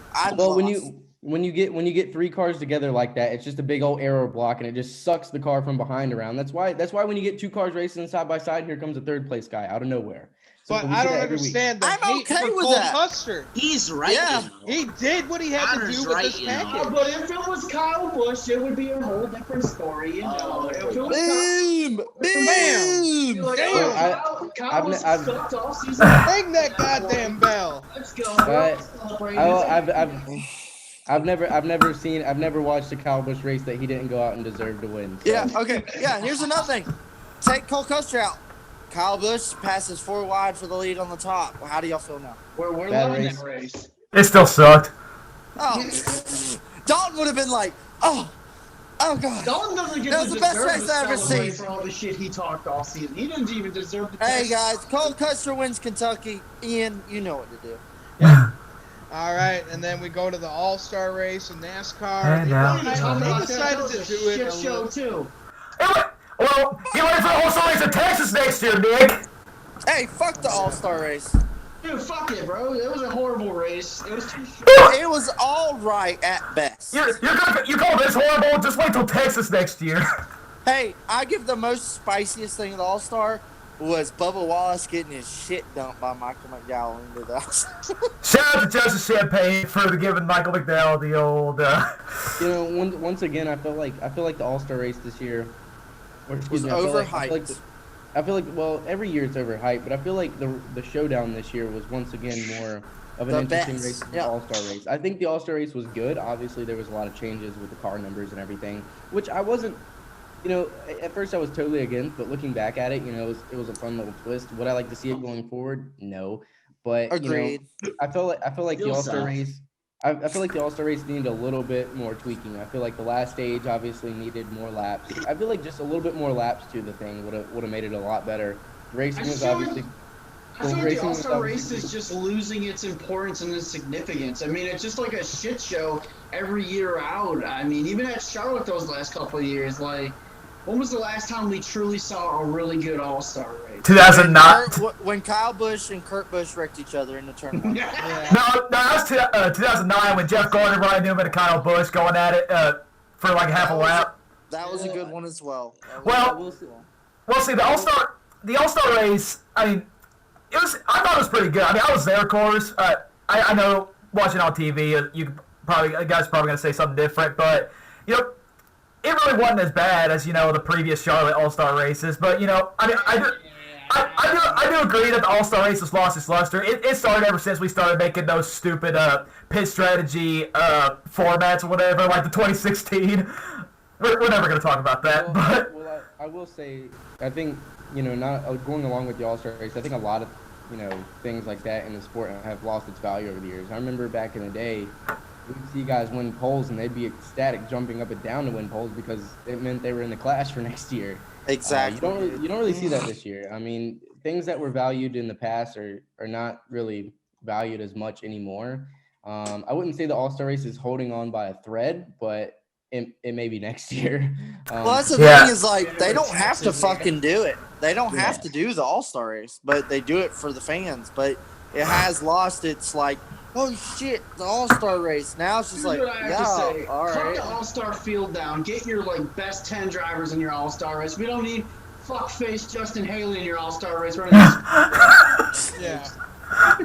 Jesus. I agree with Connor though wholeheartedly. Like I feel like it's definitely lost its luster, and you know we went from not that long ago where winning polls and qualifying for the Clash and the All-Star race was a big deal. It's not anymore. Like these guys, it's almost like the MLB All-Star game. Like you got guys opting out of it for whatever reason, just spend time with their families, like making up injuries, just whatever. And not that the NASCAR drivers are making up injuries to like get out of it, but at the same time, like they obviously, it's not the same intensity and everything that it was years ago.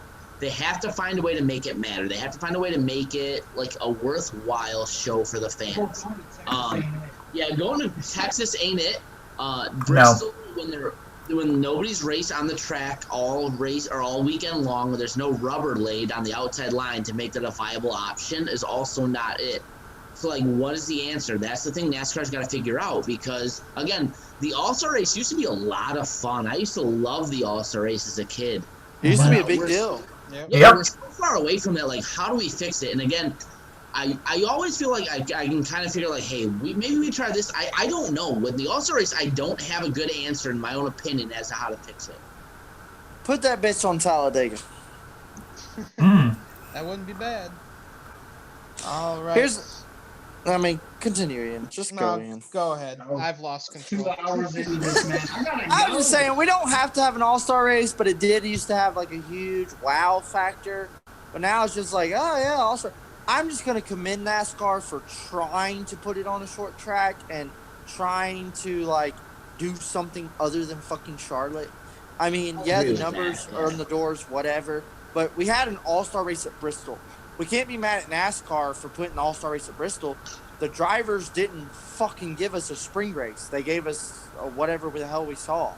I mean, they could have, knocked doors and hit bumpers like it did in the spring, but we didn't get that. The race could have been longer. The race could have, if it was exactly better with more rubber they tried. All I can say is NASCAR tried. I commend them for that. Was just put underglow under the cars. And I don't know what the fuck the underglow was. It was half an underglow. They were smoking shit on there. I don't know what the hell that was. As we go to Texas. Yes. We don't have to talk about Texas. Nothing happens there. Let's go. All right. Let's get that Austin Dillon. Who the fuck?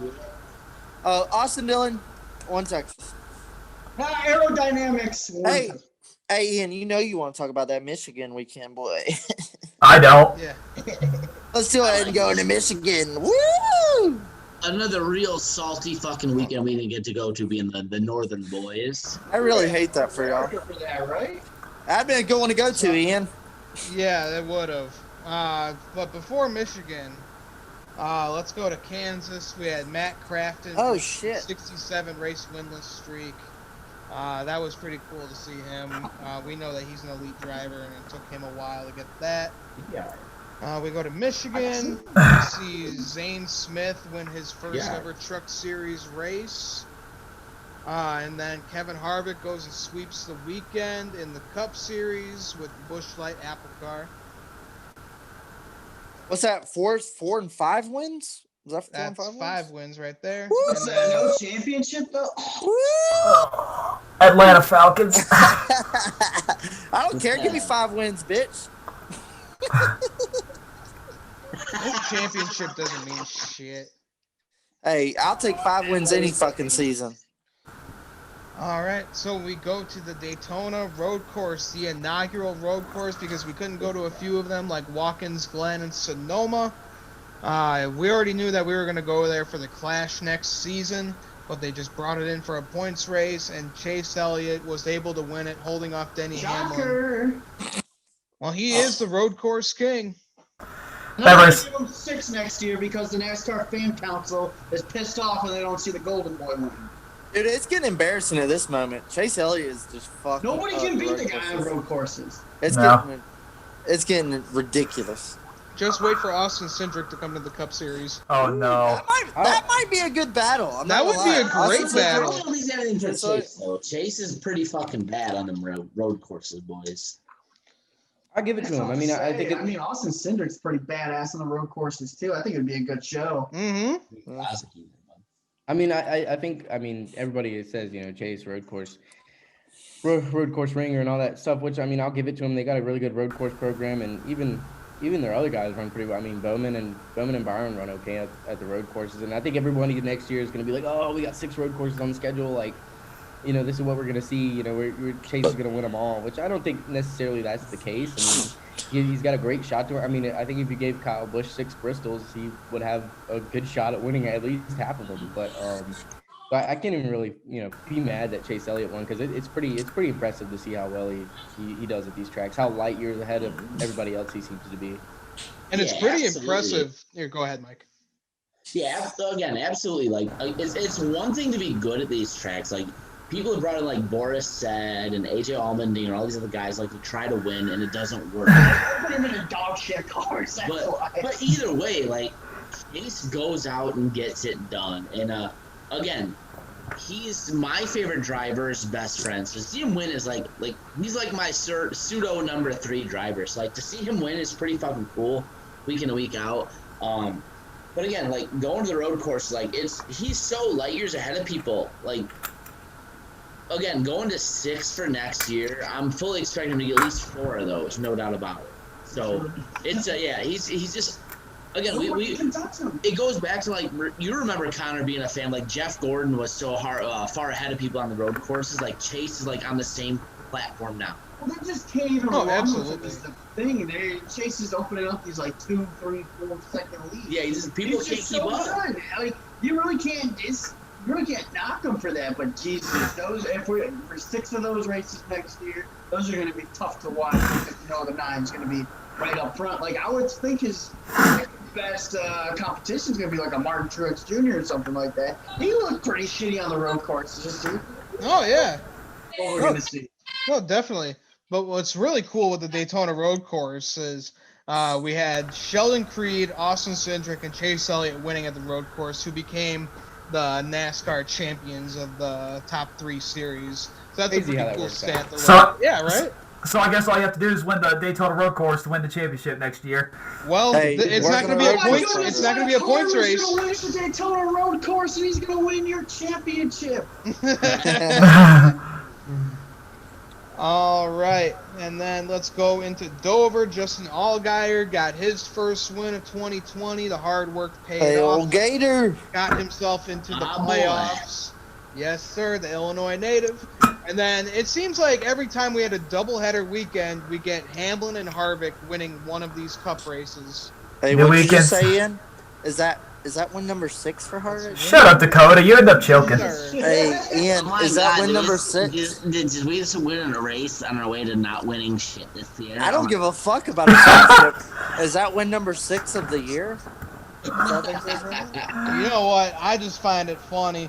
Every time we talk about Harvick winning, y'all like chalk, but who cares? This format fucking sucks. Oh shit, blame the format. I'll take 9 wins on a season any day. It hurts you guys. Dude, you guys. I really don't care anymore. 9 wins is fucking impressive, and I'd like to see one of your drivers do that. You guys. Deep down, it's psychologically fucking you guys up.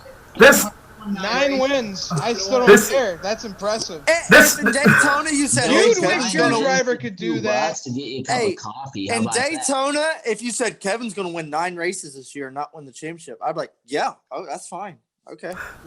This playoff format lives rent free in y'all's heads.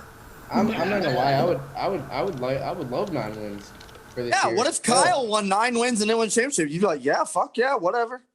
Well, winning 8 times in 2018 still doesn't affect my my view on the season. So no, I'll take all them goddamn wins. Give me one. I just hate the little CS that won at the end of that 2018 season. Oh Lord! Hey, right, what a great clip! himself. All right, so let's go to Daytona. We had William Byron scoring his first ever Cup Series win, getting it done at Daytona, and that ended the regular season there. I will also throw this in the ring for another best race of the year. Yeah, that was an absolute barn burner right there. Great race. Great ass race. We talk a lot of shit about like what NASCAR's gotten wrong, this, that, whatever, But you know what they got right? Daytona ending the regular season is spot on. Like you talk about drama and everything. Like that race was incredible. Home run.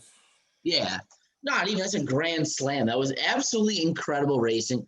You know, with the stakes being what they were, the drivers that were already locked in doing their thing, everyone else just racing so desperately to get that last spot. That was so cool. Such a great race for NASCAR. Like, we need to see that be like the end of the regular season from here on out. Yeah, I was spot on to totally that. agree. Yeah. Yeah. I was against the July 4th move, but I season still am. finale, I was like, this ain't half-ass batch. The anticipation, the fucking nerves, the whole race, it was nuts. Especially being there in person. Buck fucking wow. I mean, and we had somebody go out who and won the race, who was a first time winner, never won before, and locked himself into the playoffs. Your boy. Willie B. I thought first when I looked at the Old Bill. schedule this year and saw Daytona as the closing for the regular season, I was like, this is what? But actually watching the race, it was a really great race. I mean, like you said, it was in contention for race of the year, and I hope moving forward that we see at least Daytona and or Talladega maybe be the season finale, but nothing beats Daytona into the lights, no matter where you put it on that the would schedule. be fucking nuts. Move Talladega to the season finale? Holy shit, Connor. Let's go. Steve I'll O'Donnell. be Get all me for it. Steve O'Donnell. I'd rather have Talladega still in the playoffs, though. I feel like it belongs in October still. It does. honestly, Daytona switch it. ends the regular season. Talladega ends the postseason. No. Ryan Blaney Let's fans get the are- championship Let's at go. Talladega. That's going to be such a disaster. Please, no. Talladega. Do you remember Well- when Hale Jr. said that the championship race should be at Daytona and everyone like blew up at him? Yeah. Yeah. I'd be fine with that. I would totally be okay with it. It's going to happen. It's going to happen here in about 10 years. I think with Them literally, I super think one speedway day, races get messy. I think one day, like within our lifetime, the championship race will be at a restricted plate race or super speedway race. Yeah, as we know, Dakota gets all her ass for saying restrictor plate race at this point because it's a tapered spacer It's race. the Dalton good in me. But yeah, I could totally see one day they're like, let's really spice it up and piss some fans off. We're gonna I make a mean, super I wouldn't speedway put it race. past them. With the I'd be Yeah. okay with it. I'd be totally okay with it. Start at Daytona, end at Daytona. That'd be fine with me. That would be something right there. Listen, That'd be badass. Listen. That'd be so badass. You would just have your 4 championship contenders hang out in the back all race, and then they'll race for 32nd place for the championship. That's how that would Hey, Yeah. win the race, win the It'd be different than what we championship, got. bitch. Win the race, win the championship. You don't have to though in this format. All 4 of them would hang out in the back, so that would be stupid. I'll just say this: you can talk all you want about how the entertainment factor is, how whatever when it comes to super speedways, but man, that race for a championship would be out of this world. I just think they would hang in the back the whole time. I don't think you can. I don't either. Why would they push the issue? Right. Because you can get wrecked in the back just as easy as you can get wrecked in the But front. what if all 4 of them rag? That's what I don't want. Dude, that would just be I stupid. literally want to see a championship where they all 4 wreck on the first. No, my God. They're like scrapping And for then 30 this playoff seconds. format would be exposed for the monster. I'm all- NASCAR Twitter would blow the I'm hell all for up. like battling for 36 for the championship. That would be No, so it funny. would be like Joe Gibbs racing a couple years ago, and they had like those team orders to ride in the back all race long in that Talladega race to advance to the next round of the playoffs. You gotta do what you gotta do. Like that shit doesn't mean anything. So if Hey. you put a championship race in it, I really Don't do hate the think- player, hate the game. Still a play spoiler for sure. Yeah, somebody All can right, play guys. spoiler ball. Hey, Let's So start let's the go playoffs. to Darlington. Let's start the Let's playoffs, go to baby. Darlington. Let's go to Darlington. We got old Ben Rhodes going on to get his first win of 2020. You're damn right, boy. I got video of Mike going absolutely bananas. Yes, I did. And then Brandon Jones, another one just given to him after Denny Hamlin and Ross Chastain racing hard with each other, wrecked each other, and then Brandon Jones just went up and won that thing like he normally does, stealing a win that should be his. Just. What up? And then we had Kevin Harvick winning the opener in the NASCAR playoffs after. Say it one more time. See how far that took him. Is that 6 wins? 6 wins in sir. the year? And they did that. 8. He did that after Truex and Elliott tangle with less than 15 to go. And Austin Dillon, guys, he was looking really, really fast in the first 2 rounds of the playoffs. Yeah, people forget that. Like, that 3 team was on their shit, like, going to that round of 16. So, you know, a lot of people, myself included, thought it wouldn't last as we went through. But, yeah, through the round of 16, they looked like legit. Like, no doubt legit. Yeah, I'll give it to the 3 team. They kind of they came up on by surprise to me. Like, you know, they got that win in the regular season, you know, however they got it, whatever. But then, you know, we started off the playoffs and it's like, okay, Austin Dillon's running the top 5. All right. And then we go to Richmond and okay, Austin Dillon's still running. Okay, what is this? So you almost thought like, wow, this guy could be a complete playoff sleeper. Not quite like, you know, Tony Stewart in 2011. I don't think anybody expected that, but it was it was definitely different to see the 3-car running up consistently, especially when it really mattered too at the playoffs. Absolutely. All right, guys, so let's move on to Richmond. Looking really, really fast late in the season here for Justin Allgaier. Yeah, Gator looking in late season form. Again, being a Justin Allgaier fan, being from Illinois, I thought this was like the sign my guy was going to go on and be real strong the rest of the playoffs. So good for him to do what he had to do. So, well, I think Richmond was a great track, you know, for him to go out and grab those 2 wins, because Richmond, they compared a lot like Phoenix, and Phoenix is another place that he's great at. You know, obviously we saw that turn out, but I think once he won, you know, back-to-back Richmond, people were like, oh, okay, well, you know, Gator might turn it up here. And I think it, you know, if I was an opposing team, it would have worried me to death, considering how, you know, I guess related that you can draw parallels to Richmond and Phoenix, and knowing how good he is there. So I think, you know, if they knew that 7-car was going to get hot, then they were going to have one to deal with that Phoenix. Oh, yeah. All right, so let's move on to Bristol. We had Kevin. I don't want to talk about it.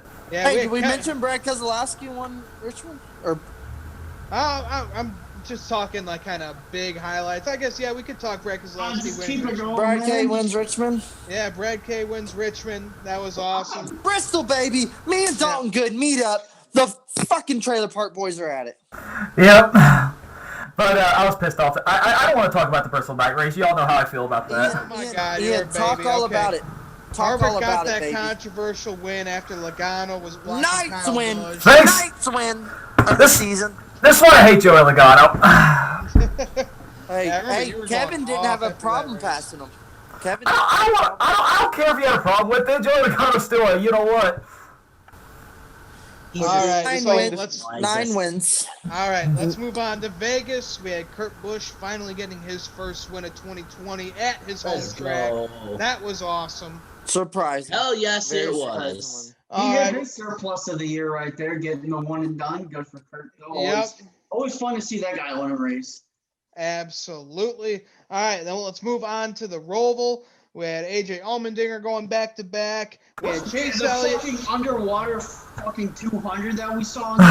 Yeah, that was the Underwater biggest 200. shit show of a race that I've ever seen. That was a wild ass race. On Noah Gragson, he got wrecked like 5 times in that race and still finished second with like a piece of Yeah, shit Sam car. near wrecked his teammate on that last restart. I recall that.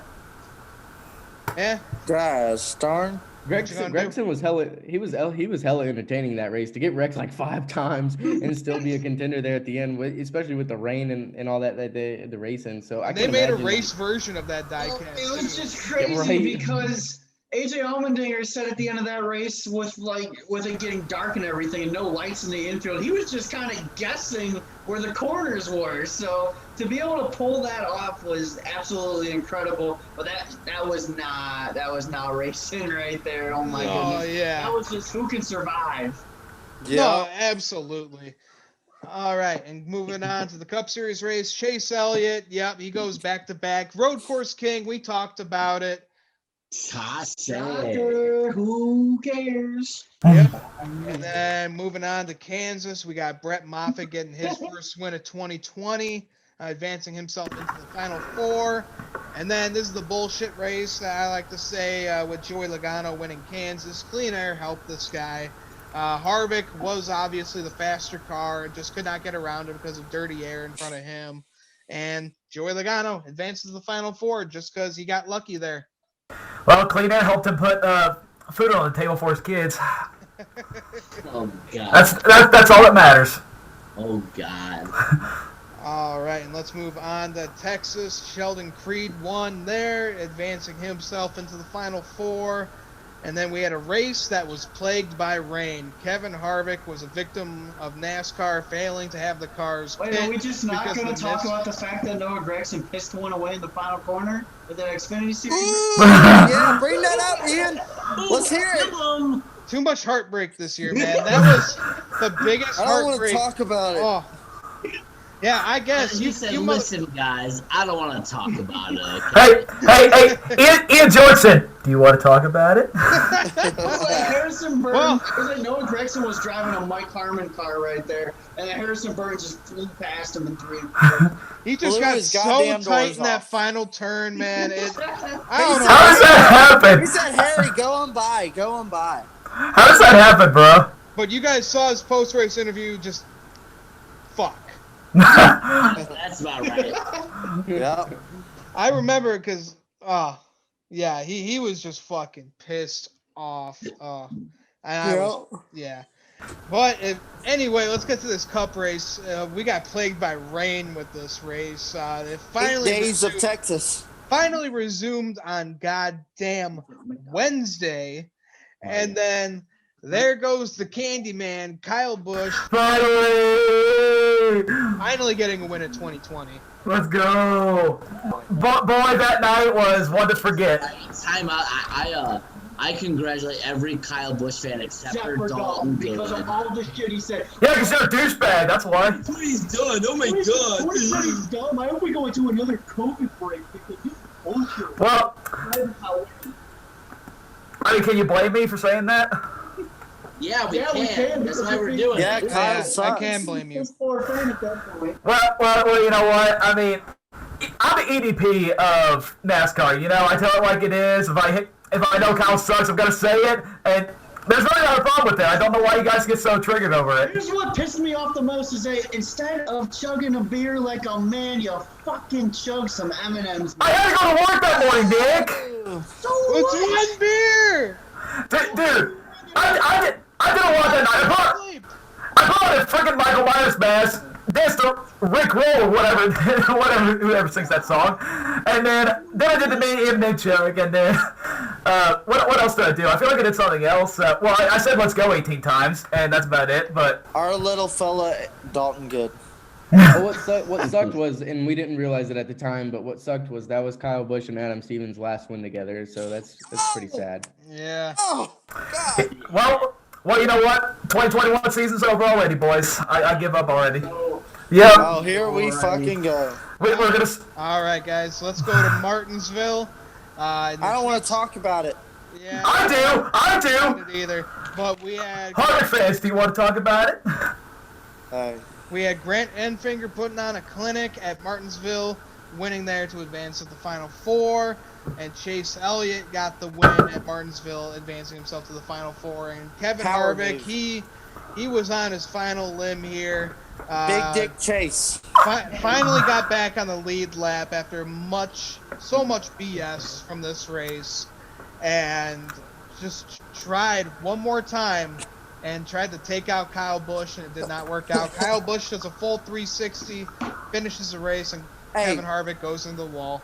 A miraculous save by Kyle. What a fucking boss move. That Yep. was a good Gets save. spun out and just wheels it straight and is like, what was that? Hey, but Kevin tried anything that he could to get. And failed miserably. His car I mean, just I would. Hey, Ian, how many wins did Kevin have on the season? And It doesn't matter. You didn't win a championship, bro. Neither did who Kyle, cares? bitch. Hey, if I Kyle, 2-1, brother. 2-1. Fuck if I the was Kevin- championship. If I was Kevin, I would have done the exact same thing. And you got to give it to Kevin too, because you know guys are not dirty racers when they can't even wreck somebody privately. That's how you know somebody. You used to could race- tell Kevin was like, I don't want to do this. I'm No, sorry.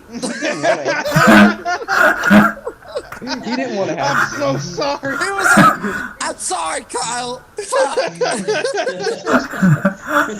It just kind of reminded me of Ryan Newman in 2014 to get into the championship, where he just drove Kyle Larson Yeah. straight up into the outside wall right Everybody there. thought that was badass. Newman succeeded, but Kevin Harvick, yeah. Choked like an Atlanta Falcon, bro. You could tell Kevin was Harvick like, I'm isn't gonna a dirty beat him. driver anymore, man. Yeah, it's he gave that up after 2015 at Talladega. I don't even want to talk about that. I'll throw it Whatever. Kevin Harvick turned right and wrecked the crap out of me, man. I'm ticked. All right. Trevor Bayne and wrecked the hell out of me at Talladega in 2015 when Trevor Bayne sucked ass. Hey, Chase Elliott does it when the time is right.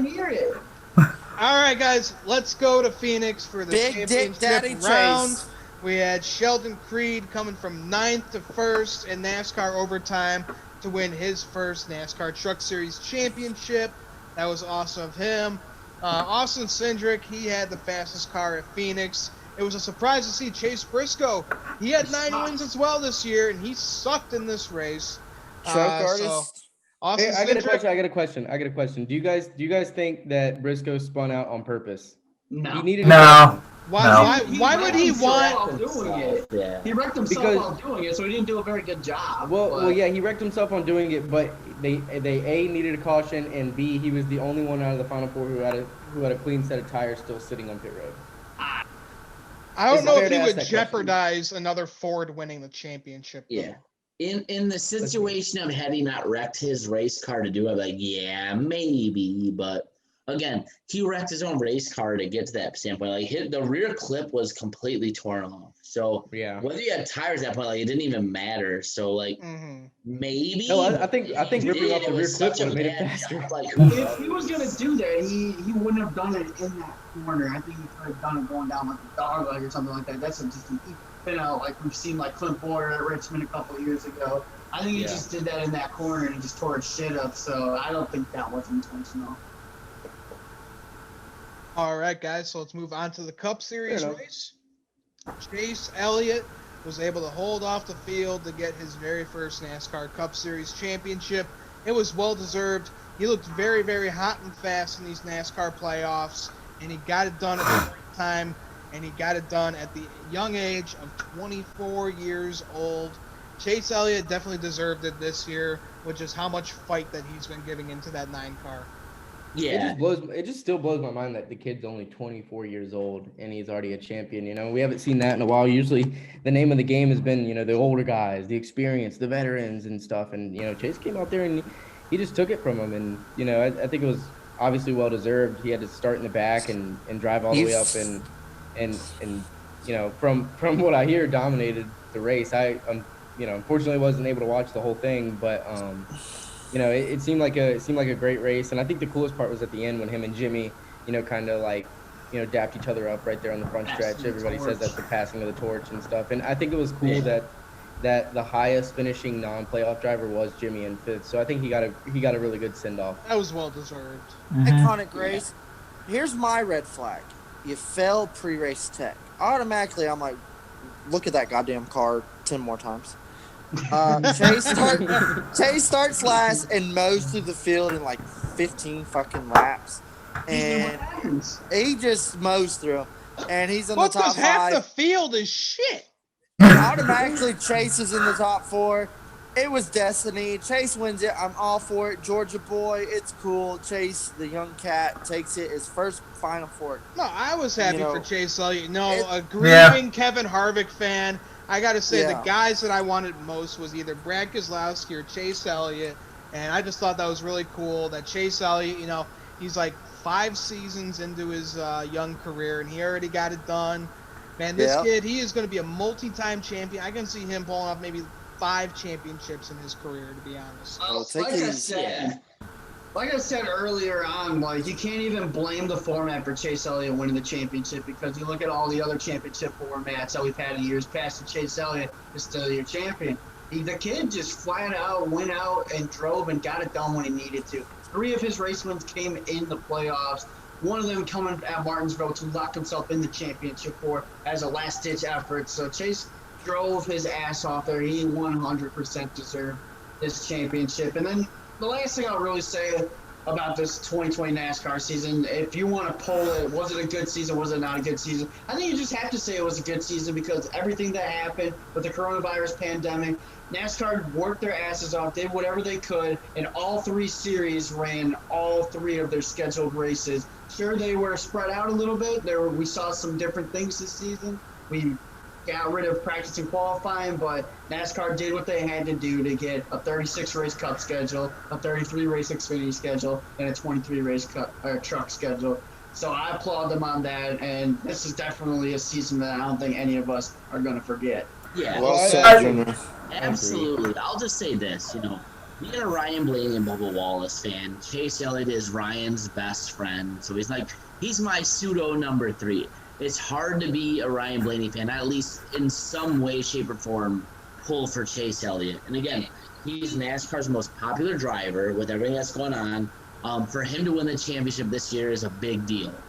With everything that's gone on, with the coronavirus, not fans, whatever, you want to talk about propelling us into the future. Chase Elliott winning this championship at the age of 24, we're looking really good for the future, guys. Again, we've talked about the youth movement and all these younger guys come through NASCAR.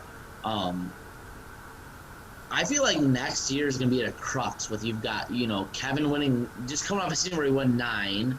Denny coming off a season where he could have been a championship contender, probably won the championship.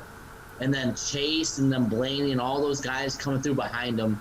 It's going to be a great season. And, again, the only people that win when the most popular driver wins their championship is NASCAR and their fans. And we got to see that this year. And it was, again, in my opinion, absolutely incredible. I was elated to see Chase win the championship.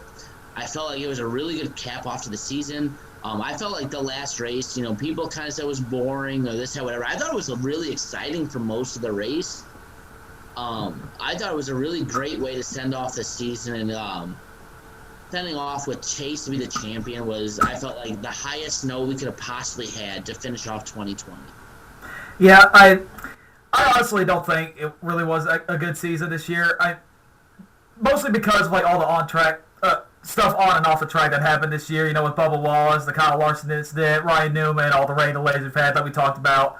But I think we couldn't have ended it any better for what all this happened. We went out with NASCAR's most popular driver taking home the championship. I really think that was a happy ending for everybody in the sport, whether you like Chase Elliott or not. And I think that's going to set us up for a really fun season next year. I hope we can keep it up for next year, for the final year for the Gen 6 until we move on to the Gen 7, where everything's going to really take off. Everything's going to be brand spanking new right after that. This is basically, I'm going to say 2021 is the final normal season, because in 2022 we're getting ready for a whole new everything, a whole new era for NASCAR. And, I'm really looking forward to the future, but I think we ended off a pretty, it was not, again, it wasn't a good season, I don't think, but I think we ended it very perfectly with Chase Elliott taking home the championship trophy. Hats off to him. And I also got to say, I feel like Chase Elliott is going to be another future star. He's got lots and lots of championships ahead of him in his future. Call me crazy, but you know how Jimmy Johnson passed the torch? I can see Chase Elliott possibly being another 7-time champion. I mean, call me crazy if you want. I see 4 or 5 in his future. I don't know about 7. I'm Well, calling 3. I'll call I 3. just don't see that. Well, 3. listen, I'm not going to say he will or won't, but again, he wins one before 24. That's earlier than Jimmy won one. He's well on his way. And again, what we know, unless they change the format, unless they change things, the last couple races going to the championship bode very well for Chase. So if we keep things the same, he's going to be a fourth-year That's why record I think they need to, for the next 10 years. they at need to least. switch it up every single year so we don't have something like that. Because if you keep going to the same tracks in the playoffs in a row for consecutive years, drivers are going to start figuring it out. So I think Phoenix did very well for their championship race. We're going to see it next year, but I would like to just keep seeing them switch it up because they're going to have guys that are going to start dominating Phoenix. We already got our Phoenix dominators, and we're just going to continue to see that. So I'd like to see them switch up the championship tracks and kind of level the playing field a little bit. I kind of agree. We could do hey, 2 years for every track. Hey, this year was a success. Maybe next year will be a success. Let's go to some other track. Maybe that one will be a flop. Next year will be a success. Or just do every year and let's just switch it up and have a radical ass season every damn playoffs. Yeah, I like it. Just switch it up a little bit. Yeah. Just like how All the right. All-Star race should be. Let's go for our notes, Ian. Let's go. Hold All on. right. I think all things considered, like this season with the ups and downs, I think you got higher highs and lower lows, and I think the best possible outcome for NASCAR in a whole was to end on a high note, and that's exactly what they did with all three championship races. I think the worst thing that could have happened is the season end in bad terms, and then everybody would have really had a negative outlook. But I think for all the things that kind of got taken from us as a fan base this year, I think the end of the season really made up for that with the great races that we had. So in terms of grading the season and grading NASCAR's effort on the season, I'll just give it like a solid C. I think there's a lot of things that they took away that we didn't like, such as practice qualifying and all that stuff. And then there's a lot of things that they added and just kind of overcame from that we graded them well on. So I'll give it a solid C, which is not really bad considering what it was looking like heading right into the pandemic. Yeah, I'll agree. NASCAR went through a lot to just get the season in. We missed so many races with the COVID break and all the midweek races that, had mixed results, and we're hoping to revive to fix the sport going forward. I felt like NASCAR as a whole was a resounding success. We finished the season. We had very minimal coronavirus cases. The only two drivers we had were Jimmy and Austin Dillon at points. And we had that, and we got through the rest of it basically unhinged. You can't ask for much more than that with what we went through in 2020. And on top of that, we had NASCAR's most popular driver, Chase Elliott, win his first championship. This is the only thing I felt like was hindered was, had there been a crowd at Phoenix, like a full capacity crowd to watch Chase Elliott get his first championship, that's the only thing that could have made it a higher note. So I applaud NASCAR in a lot of respects of, you've seen a lot of sports have to deal with a lot more, and we got through the rest of our season with relative ease, if we're being honest. Yeah. We went through 36 races. We crowned a champion. We only had 2 coronavirus cases with again, Jimmy and Austin, and they came back with relative, with pretty quick results too. Like they were both back in the car within a couple weeks. So again, I couldn't applaud NASCAR doing a better job, and I was really proud to be a NASCAR fan with this year and everything that happened. And again, I don't agree with some of the stuff that happened with the package, just whatever, but at the end of the day, it was we got through the season. I felt like it's a big win as a sport.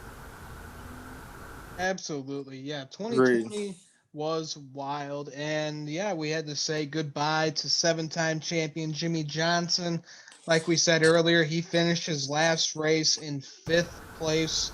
Just kind of fitting for him to finish off his NASCAR Cup Series career. And we also had to say goodbye to Clint Boyer as he exchanges his steering wheel for a microphone, because he will be joining Mike Joy and Jeff Gordon in the booth at Fox Sports starting at the Daytona 500. That's going to be good. At least we're finally getting some excitement back in the Fox booth. Right? Oh, Ever since DW left, it's just been a little boring. Oh yeah, say what you want about DW, but I really hated the Jeff Gordon and Mike Joy only booth, so finally getting some excitement back into it. Hell, I hated DW. Yeah, I agree. That was really laid back and lame. Yeah. It'll be good. Fox's efforts over the last few years have been quite disappointing, and the fact that they were the main pushers for the Bristol Spring Dirt Race when it falls into their TV time, of course they would do that.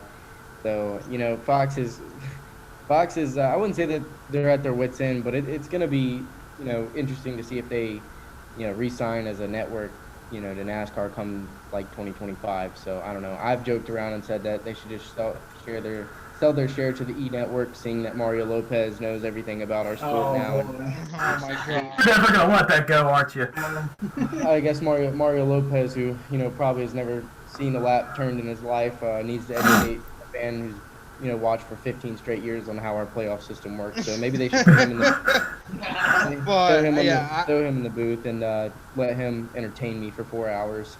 Yeah, but we know Clint Boyer. He's Mr. Excitement on and off the track, and I just think that is going to be so awesome to hear Clint Boyer every week with Mike Joy and Jeff Gordon. It's just going to be absolutely wonderful. And I know we're just going to be cracking up every Sunday.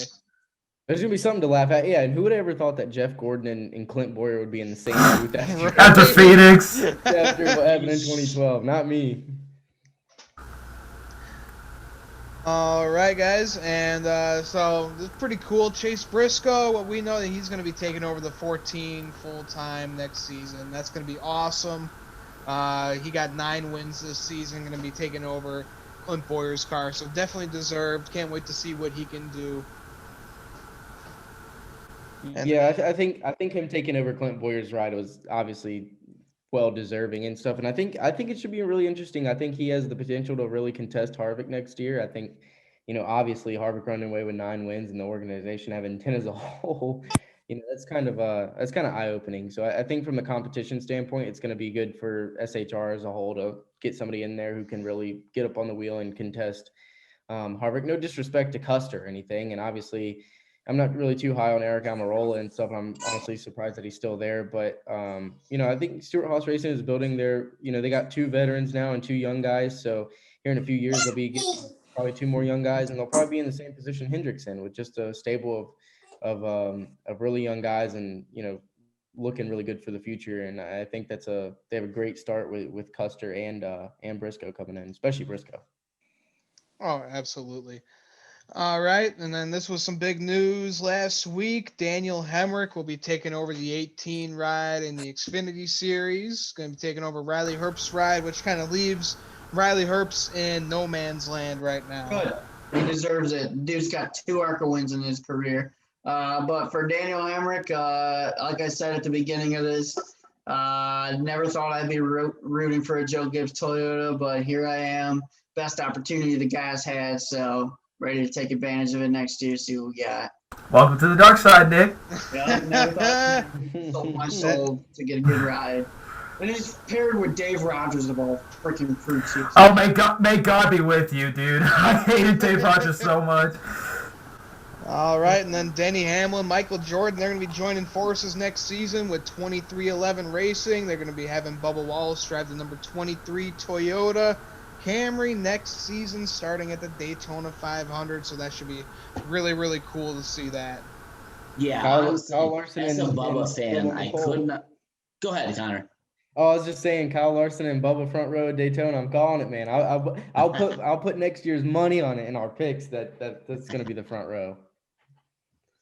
I'll just say I could not be more excited as a Bubba Wallace fan to see the opportunity that he's earned this year based on, outperforming the 43 car again this year.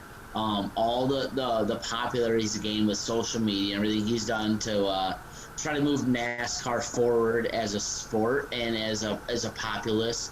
He's done a great job of it, and I feel like this opportunity is going to be big. I feel like again, this is a step forward from the 43 car to the 23. They're going to be faster. They're going to be more well-funded. There's going to be better equipment. And I can't wait to see what Bubba does with this opportunity. I feel like this is maybe not the first year, like race-winning equipment, but as he progresses and moves on with this team, years to go, it will be race-winning equipment as we see. So I'm excited to see what the foundation builds in 2021, but the future is very bright for Bubba Wallace and this whole group. I agree. Totally agree. All right, guys, and let's just finish off the show here. We have gone on pretty long here. Just real quick, we will be having Kyle Larson coming back into NASCAR. He'll be driving the number 5 for Hendrick Motorsports.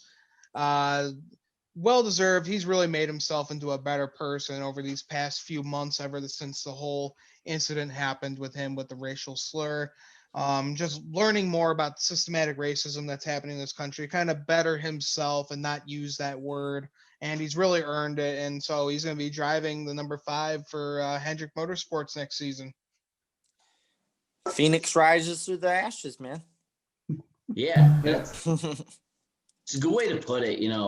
Kyle Larson went through hell and back to get back to where he is. Obviously he's lost his ride in the NASCAR level. public vilification, everything in between. He's had to go through a lot to get back to where he is. And the thing that I admire about Kyle Larson is, you know, there were certain things he had to do per NASCAR standards to, you know, earn a ride back and earn his being reinstated. And not only did he shatter that, but like he's taking it personal. Like what he's got to do to you know, to be back in NASCAR, he's gone above and beyond that, and he still wants to do more. Just to prove that, you know, everything that's going on, like this isn't just a front. This isn't just like checking boxes. Like, hey man, this is what I got to do to get back into NASCAR. Like, no, he wants to be a better person, and he's proving that week in and week out, and doing what he's done, which is again being above and beyond what NASCAR is requiring for him. I'm proud of that. I'm proud to see Kyle Larson grow as a human being, grow as a race car driver, and I feel like NASCAR as a sport will be better because a guy like Kyle Larson has gone through what he's gone through, and he's going to come back into the sport. And again, people make mistakes. Kyle Larson made a huge mistake, and guess what?